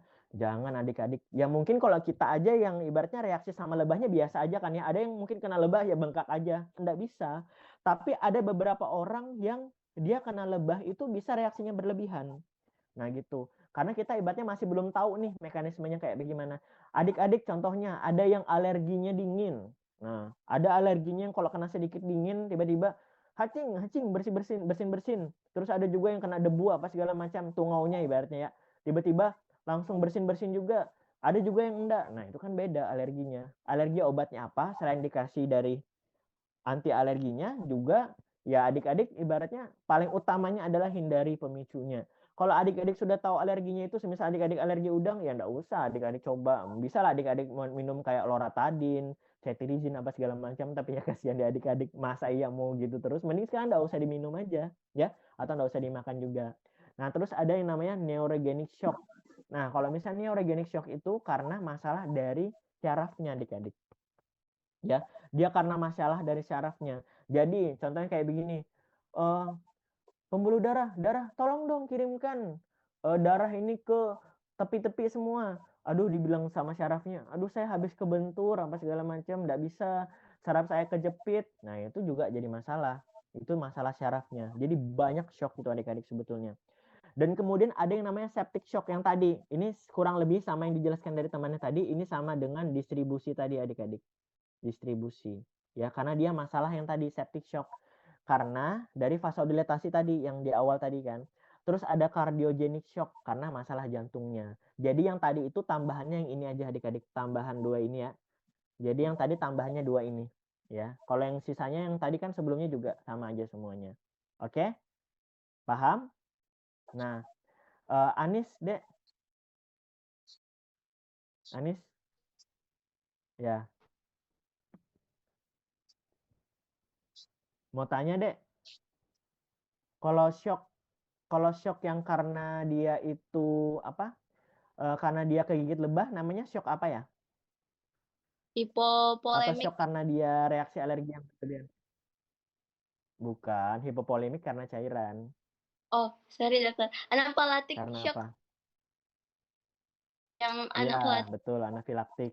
Karena dia reaksi alergi. Ya, betul, karena reaksi alerginya berlebihan ya. Ingat baik-baik ya. Oke, Ya. kita lanjut lagi. Nah, ini. Nah, ini tanda dan gejala shock. Nah, kira-kira tanda nih, misalnya ada pasien masuk, gejala shock itu seperti apa aja? Nah, ini ada mnemoniknya atau ada singkatannya, tapi teman-teman yang ini aja perlu tahu. Yang pertama, kalau diperiksa, tiba-tiba tekanan darahnya itu turun adik-adik di bawah 90/60. Itu tanda shock. Ya, tekanan darahnya turun. Kalau diperiksa, oh dok, apa segala macam nih, perawatnya ngelapor nih, ada tekanan darahnya turun 90/60, hati-hati, itu bisa tanda gejala shock ya, karena memang dia gagal untuk menyebarkan darahnya ke seluruh tubuh. Ibaratnya tensinya tidak ada kekuatannya, jadi tensinya rendah. Atau diperiksa akralnya dingin. Akral itu ya anunya, kaki atau tangannya tiba-tiba dingin. Kenapa? Karena dari darahnya itu tidak maksimal, jadi tidak ada anunya, tidak ada pembuluh darahnya, karena tekanannya ada pembuluh darah, cuma tekanan darahnya itu kurang maksimal. Pas diperiksa tiba-tiba tangan dan kakinya itu dingin kayak begitu, dan dia pucat pasti, biasanya pucat, atau dia bisa juga hilang kesadaran. Nah, itu aja ya. Jadi 4 itu aja adik-adik perlu ingat. Yang pertama, tekanan darahnya rendah, biasanya di bawah 90/60. Kalau misalnya dicek tangan kakinya bakal dingin, itu kegagalan jantung atau shock. Terus biasanya dia hilang juga kesadarannya nih, dan tiba-tiba dia pucat. Tahu kan mekanismenya, kalau pucat kan otomatis dia darahnya enggak kebawa ke seluruh tubuh kan ibaratnya, karena Hb-nya kurang, pewarnanya kurang, jadi dia pucat. Kalau akralnya dingin, karena kan ibaratnya tekanan darah itu kan kita ibaratnya kan pasti ada kayak apa ya, ada gesekan, terus juga kalau misalnya kita perlu darah itu kan bisa bantu untuk metabolisme tubuh, perlu ATP dan lain sebagainya untuk bakarnya, tapi karena itu kurang jadi otomatis dia bakal dingin. Jadi kalau misalnya dilihat nih, misalnya ada tiba-tiba pasien yang dingin masuk, kita perlu curiga nih kenapa bisa dingin apa segala macam, tapi dinginnya itu disertai dengan tekanan darah yang turun, itu bisa jadi tanda-tanda shock. Oke, paham ya adik-adik ya? Nah ini saya ulang lagi, adik-adik nggak usah terlalu hafal yang di bagian poin sebelah kanan, nggak usah. Yang penting adik-adik hafal itu ada yang sebelah kiri aja ya. Masalah di pabriknya atau kardiogenik ya, karena masalah dari fungsi ventrikel jantungnya. Jadi dia rendah, dia nggak bisa mompa secara maksimal gitu ya. Itu karena masalah di jantungnya. Ingat baik-baik, cardiogenic shock karena masalah di jantungnya. Kardio ya, ingat baik, kardio.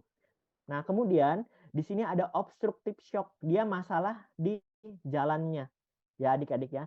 Dia masalah di jalannya karena ada hambatan aliran darahnya, dia tersumbat. Obstruksi. Obstruksi itu adalah sumbatan. Ya, jadi otomatis tidak maksimal. Oke? Paham ya? Nah, kemudian ada juga distributive shock. Distributive shock itu kayak tadi, vasodilatasi ekstrim karena dari bakteri lain. Nah, pelepasan mediator inflamasi. Jadi karena dia terlalu lebar, otomatis tidak banyak bisa diserap dari pembuluh darah sekitarnya atau jaringan-jaringan sekitarnya. Oke, ini namanya distributive shock. Dia masalah di jalannya juga. Dan kemudian yang masalah di truknya itu adalah hypovolemic shock. Ya. Dia masalah ini di truknya atau di cairannya langsung karena kehilangan daripada volume atau plasma darahnya. Oke? Itu adalah hypovolemic shock. Hipovolemia, ingat baik-baik tadi adik-adik. Hipo kurang, volemik itu adalah cairannya. Ya, entah itu darah atau entah itu adalah cairannya itu sendiri, ya. Oke. Nah, ini pemeriksaannya. Ini adik-adik yang perlu ingat baik-baik ya, adik-adik ya. Ini penandanya. Adik-adik mainnya tuh di mana? Yang di sini. Oke. Nah, silahkan adik-adik mungkin boleh screenshot atau foto dan lain sebagainya. Ini yang adik-adik perlu ingat ya. Saya jelaskan satu-satu ya. Jadi kalau dia shock septic atau shock distributif tadi sama aja kan, atau infeksi berat, dia yang perlu diperiksa itu adalah prokalsitonin. Prokalsitoninnya biasanya apa? Dia meningkat, ini infeksi daripada bakterinya ya, sistemiknya. Atau C-reaktif protein, ini penanda daripada inflamasi, dan kultur darah ditemukan biasanya ada bakterinya atau penyebabnya. Oh, ternyata penyebabnya karena ini. Oh, ternyata penyebabnya karena misalnya contohnya bakteri yang bisa menyebabkan daripada contohnya kayak apa ya, appendicitis atau kayak usus buntu itu terus tiba-tiba ada bakterinya terus bisa menyebabkan shock. Nah, itu saya juga pernah mengalami ini. Adik saya itu pernah kena appendicitis atau usus buntu, bahkan sampai ke perforasi atau ya pecah lah ibaratnya. Nah, itu karena bakteri juga adik-adik gitu. Jadi bisa shock itu bisa disebabkan karena septic tadi, bisa karena bakteri juga. Nah, kemudian shock kardiogenik atau gangguan fungsi daripada jantung. Kardio, ingat baik-baik, kardio itu adalah jantung. Jadi dia masalah karena jantungnya. Kita bisa periksa apa ini yang sudah saya jelaskan kemarin ya, ada ya. Troponin, CKMB, sama BNP. Saya sudah jelaskan di pertemuan sebelumnya, jadi saya tidak ngulang lagi. Ini penanda kerusakan otot jantung, ya. Kalau misal BNP meningkat bila ada gagal daripada jantung itu sendiri. Dan kemudian ada shock anafilaktik atau reaksi daripada alergi sistemik yang saya bilang tadi. Contohnya dia ibaratnya habis gigit lebah kah atau tiba-tiba dia obat, semisal obatnya dia tidak cocok nih.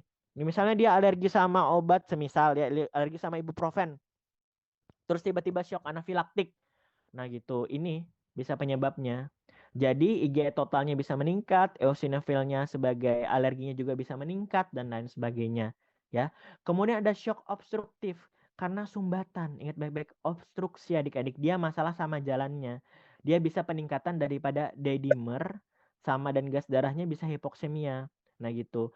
Jadi D-dimer nih kelihatan kalau misalnya kayak ibaratnya ya trombosit atau apa segala macam, dia bisa menyumbat hasil degradasi daripada fibrinnya tadi. Jadi biasa obstruktif. Jadi D-dimer itu bisa menyebabkan shock obstruksi. Ya adik-adik ya. Dan kemudian ada shock hipovolemik. Contohnya itu apa? Dia HB-nya bisa turun atau shock karena hemoragik. Itu karena bisa perdarahannya turun jadi HB-nya rendah dan biasanya ditemukan ada darah pada bagian feses. Nah, karena memang ya ibaratnya kayak dia itu kalau dari dalam tubuh bisa jadi darahnya ada atau ibaratnya dia habis kecelakaan apa segala macam terus atau dia dehidrasi, kurang cairan, jadi bisa kita periksa lagi. Kurang lebih seperti itu. Nah, perannya adik-adik semua itu apa? Yaitu menyiapkan dan menjalankan pemeriksaan cepat dan akurat dalam kondisi gawat darurat, kemudian mampu menginterpretasi nilai kritis. Contohnya kayak begini, dok, ternyata dari trombositnya, makanya kalau misalnya adik-adik lihat itu di pemeriksaan lab itu biasanya ada tulisan nilai kritis. Nah, nilai kritis itu misalnya jauh banget. Misal trombosit kan dia normalnya 150 sampai dan 450. Tapi dia kayak 30, 20 ada tulisan nilai kritis dikasih tanda seru. Nah, itu perannya adik-adik tulis itu nilai kritisnya, ya.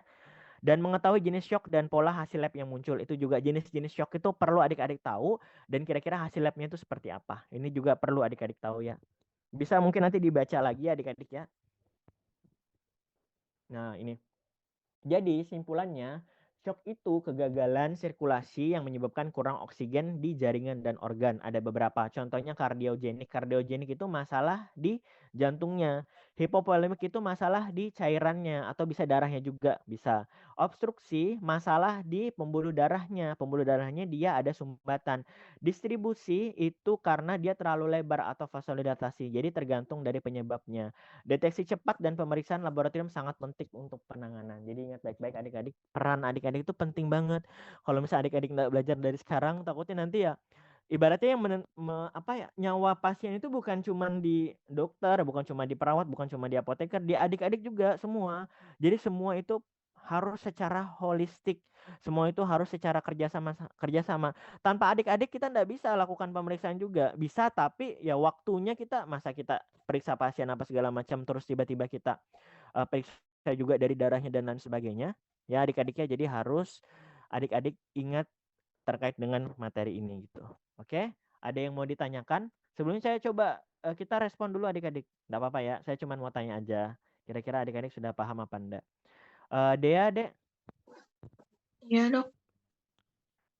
Dek, mau tanya, Dek. Kalau misalnya dia itu shock kardiogenik, masalahnya di mana ya? Shock kardiogenik. Bermasalah pada organ. Oke, dari jantungnya masalah ya? Ya. Mantap. Oke, kalau misalnya dia shock, dia obstruktif, masalahnya di mana? Eh, Obstruksi jalan di mana? jalan darahnya Oke, tersumbat. oke, mantap. Distributif, dia masalahnya di mana? Jalan darahnya melebar, terlalu lebar. Oke, siap. Kalau misalnya dia hipovolemik, Bermasalah pada darahnya. oke, dia terlalu sedikit ya. Contohnya dia kayak kecelakaan dan lain sebagainya. Kalau anafilaktik, Aduh, lupa. reaksi apa? Aler, Alergi. ya oke, reaksi alergi. Kalau neurogenik, masalahnya di mana? Neuro artinya adalah? Ada yang bisa bantu teman-teman? Neurogenik, masalahnya ada di mana? Saraf, dokter. Syaraf, Oke, dokter. karena syarafnya lah. Oke, siap, mantap ya. Saya anggap adik-adik sudah luar biasa, sudah bisa membedakan itu aja sudah luar biasa sekali adik-adik. Jadi ingat baik-baik adik ya, kalau misalnya dia shocknya sifatnya kardiogenik, itu pemeriksaan tadi CKMB, troponin, apa segala macam. Kalau hipovolemik itu biasanya kita periksa apa? Periksa dari HB-nya, apakah dia rendah, karena kan ibaratnya pasti banyak kurang ya ibaratnya tuh. Terlalu banyak yang dibuang. Obstruktif bisa diperiksa apa? D-dimer.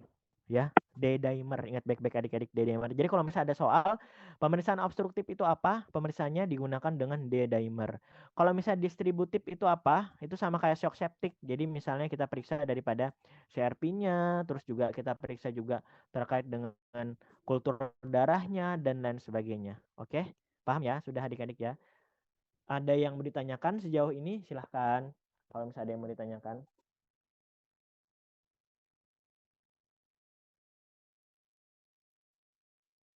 Izin bertanya, Dok. Ya silahkan, Dek.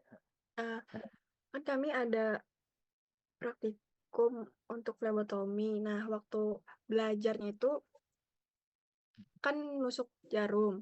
Ya, terus. Nah, itu tuh terkadang habis tusuk tuh kayak ada rasa pusing gitu, nah Dok. Itu Nah, karena apa? oke. Kira-kira pengaruh apa kalau menurut Riyadatul, Dek? Panik mungkin atau nafasnya nggak diatur? Oke, ya betul sekali. Saya konfirmasi ada ya. Memang kadang-kadang kan orang bilang, misalnya kita flebotomi ini diambil darahnya tuh Dek sedikit banget yang diambil Dek, nggak sampai berapa mili, 3 mili, 1 mili. Yang jadi masalah itu karena adik-adik tegang. Jadi namanya psikosomatik ya.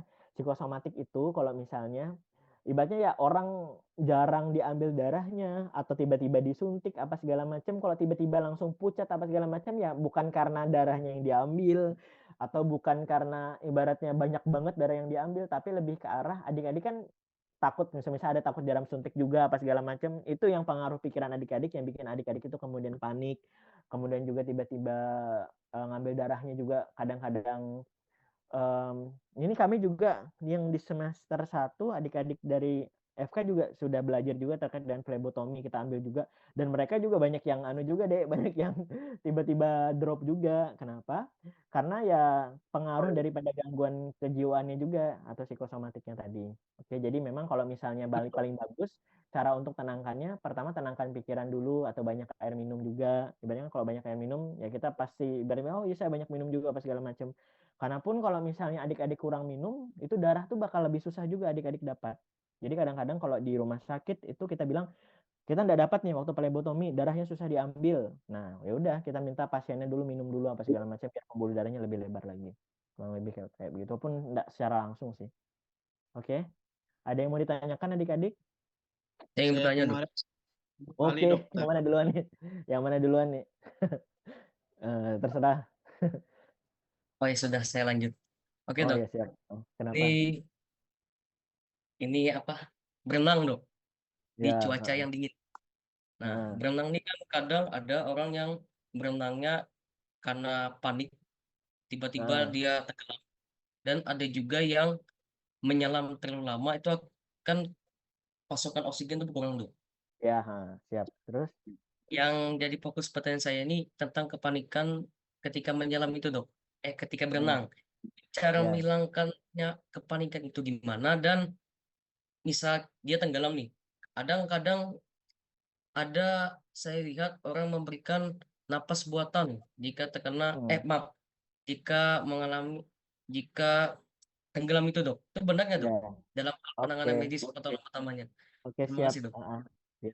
Mau tanya dulu sama Rizky, Dek, Dek, kira-kira kalau misalnya kita kita ibaratnya hilang kesadaran apa segala macam yang dikasih itu kita tiup itu karbon dioksida apa oksigen?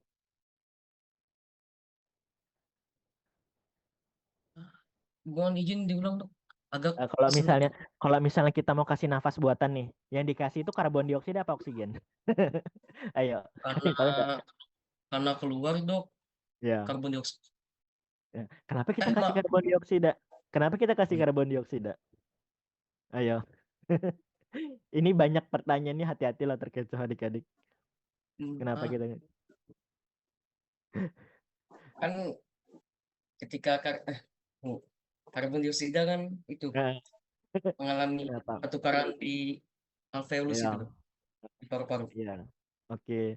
Betul sekali. Jadi kenapa kita kasih karbon dioksida bukan kita kasih oksigen? Karena kan ibaratnya ya itu penanganan pertama ya adik-adik ya. Selain kita kasih oksigen sudah pasti. Cuman dengan pemberian karbon dioksida itu kita bisa micu. Nih kita kirim nih.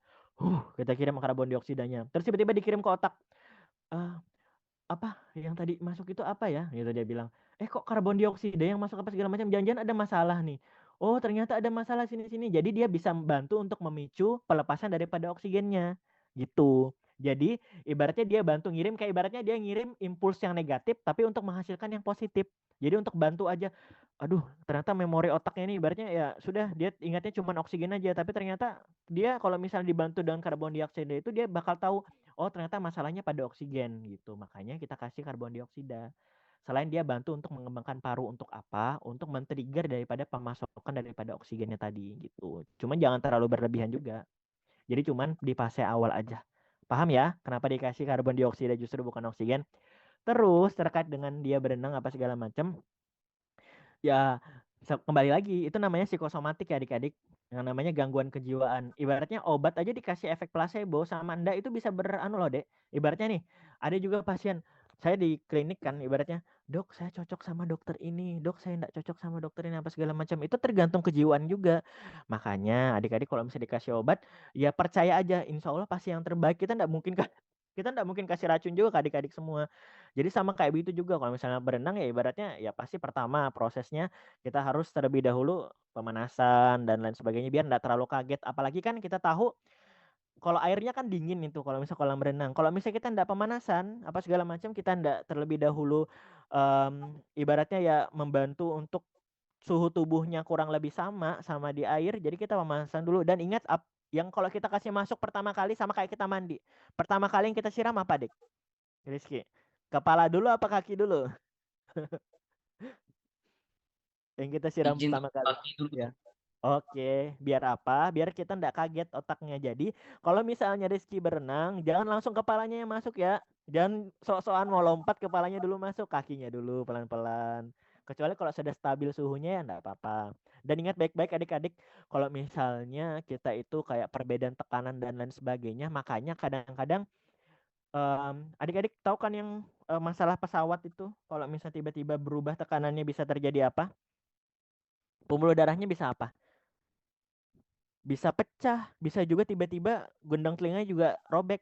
Kurang lebih sama kayak begini. Jadi kalau misalnya menyelam, tapi ternyata menyelamnya itu ternyata tiba-tiba menyelamnya tiba-tiba terlalu dalam, itu bisa ada perbedaan tekanan. Itu juga masalah. Cuman kan ya kolam renang adik-adik paling berapa meter? Apalagi kolam renangnya Rizky berapa meter, Dek? 1 meter ya. Kolam renangnya paling ya 2 meter, 1,5 meter. Berapa? Ternyata cuma 1 meter aja nih kolam renang bocil yang dipakai. Baru sok-sokan tenggelam lagi. Ya udah, Laut, Dok. ada yang mau ditanyakan lagi adik-adik? Oh, wih, sudah mainnya sudah di laut ya luar biasa. Heeh. Itu, Ya, Dok. Tadi adik-adik kan ada yang mau Dokter, ditanyakan lagi? Apa? itu, Dok. Tadi kan dokter mengenai mandi dari kaki kan, Dok. Mandi dari Ya, kaki lalu kepala. Nah, itu kan ada medis mengatakan tidak boleh mandi malam, bisa menyebabkan jaringan kakaknya tiba-tiba nggak terlalu bagus ya adik-adik ya.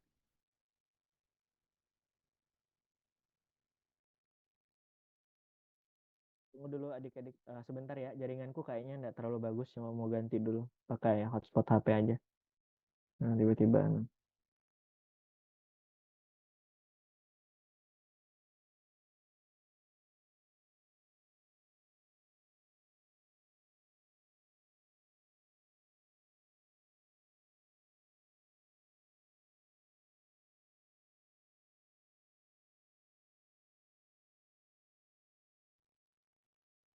Ya dek, sorry dek tadi jaringannya bermasalah. Kenapa dek?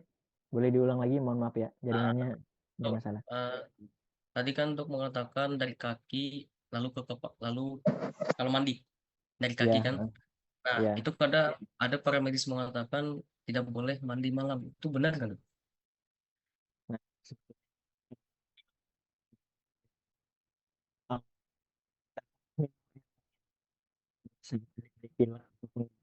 untuk makan es krim, ya. Nah, jaringanku nggak bagus ya. Nah, jadi gini dek, sebenarnya itu nggak ada referensi yang mengatakan secara langsung, ya. Cuman bisa memperparah gini ya. eh, Mandi malam itu saya mau tanya dulu. Semisal nih, kita ada asam urat. Ada nggak keluarganya teman-teman yang asam urat tinggi? Ya, nah ada ya. Kalau asam urat itu kan dia bentuknya itu protein, dia mengkristal. Kalau kondisi seperti apa? Dia kalau misalnya dia asam uratnya tinggi, itu dia sakitnya pada saat apa waktunya? Ada yang tahu nggak? Waktu makan sayur, Dok. Oke, kalau misalnya waktu anunya selain bukan waktu makan sayur sih. Maksudnya waktu dia apakah malam, pagi atau siang atau saat kondisi seperti apa? Biasanya malam, Dok. Waktu Oke. terlalu banyak aktivitas. Oke. Iya siap. Betul. Jadi pada saat malam. Jadi kalau di asam urat itu adik-adik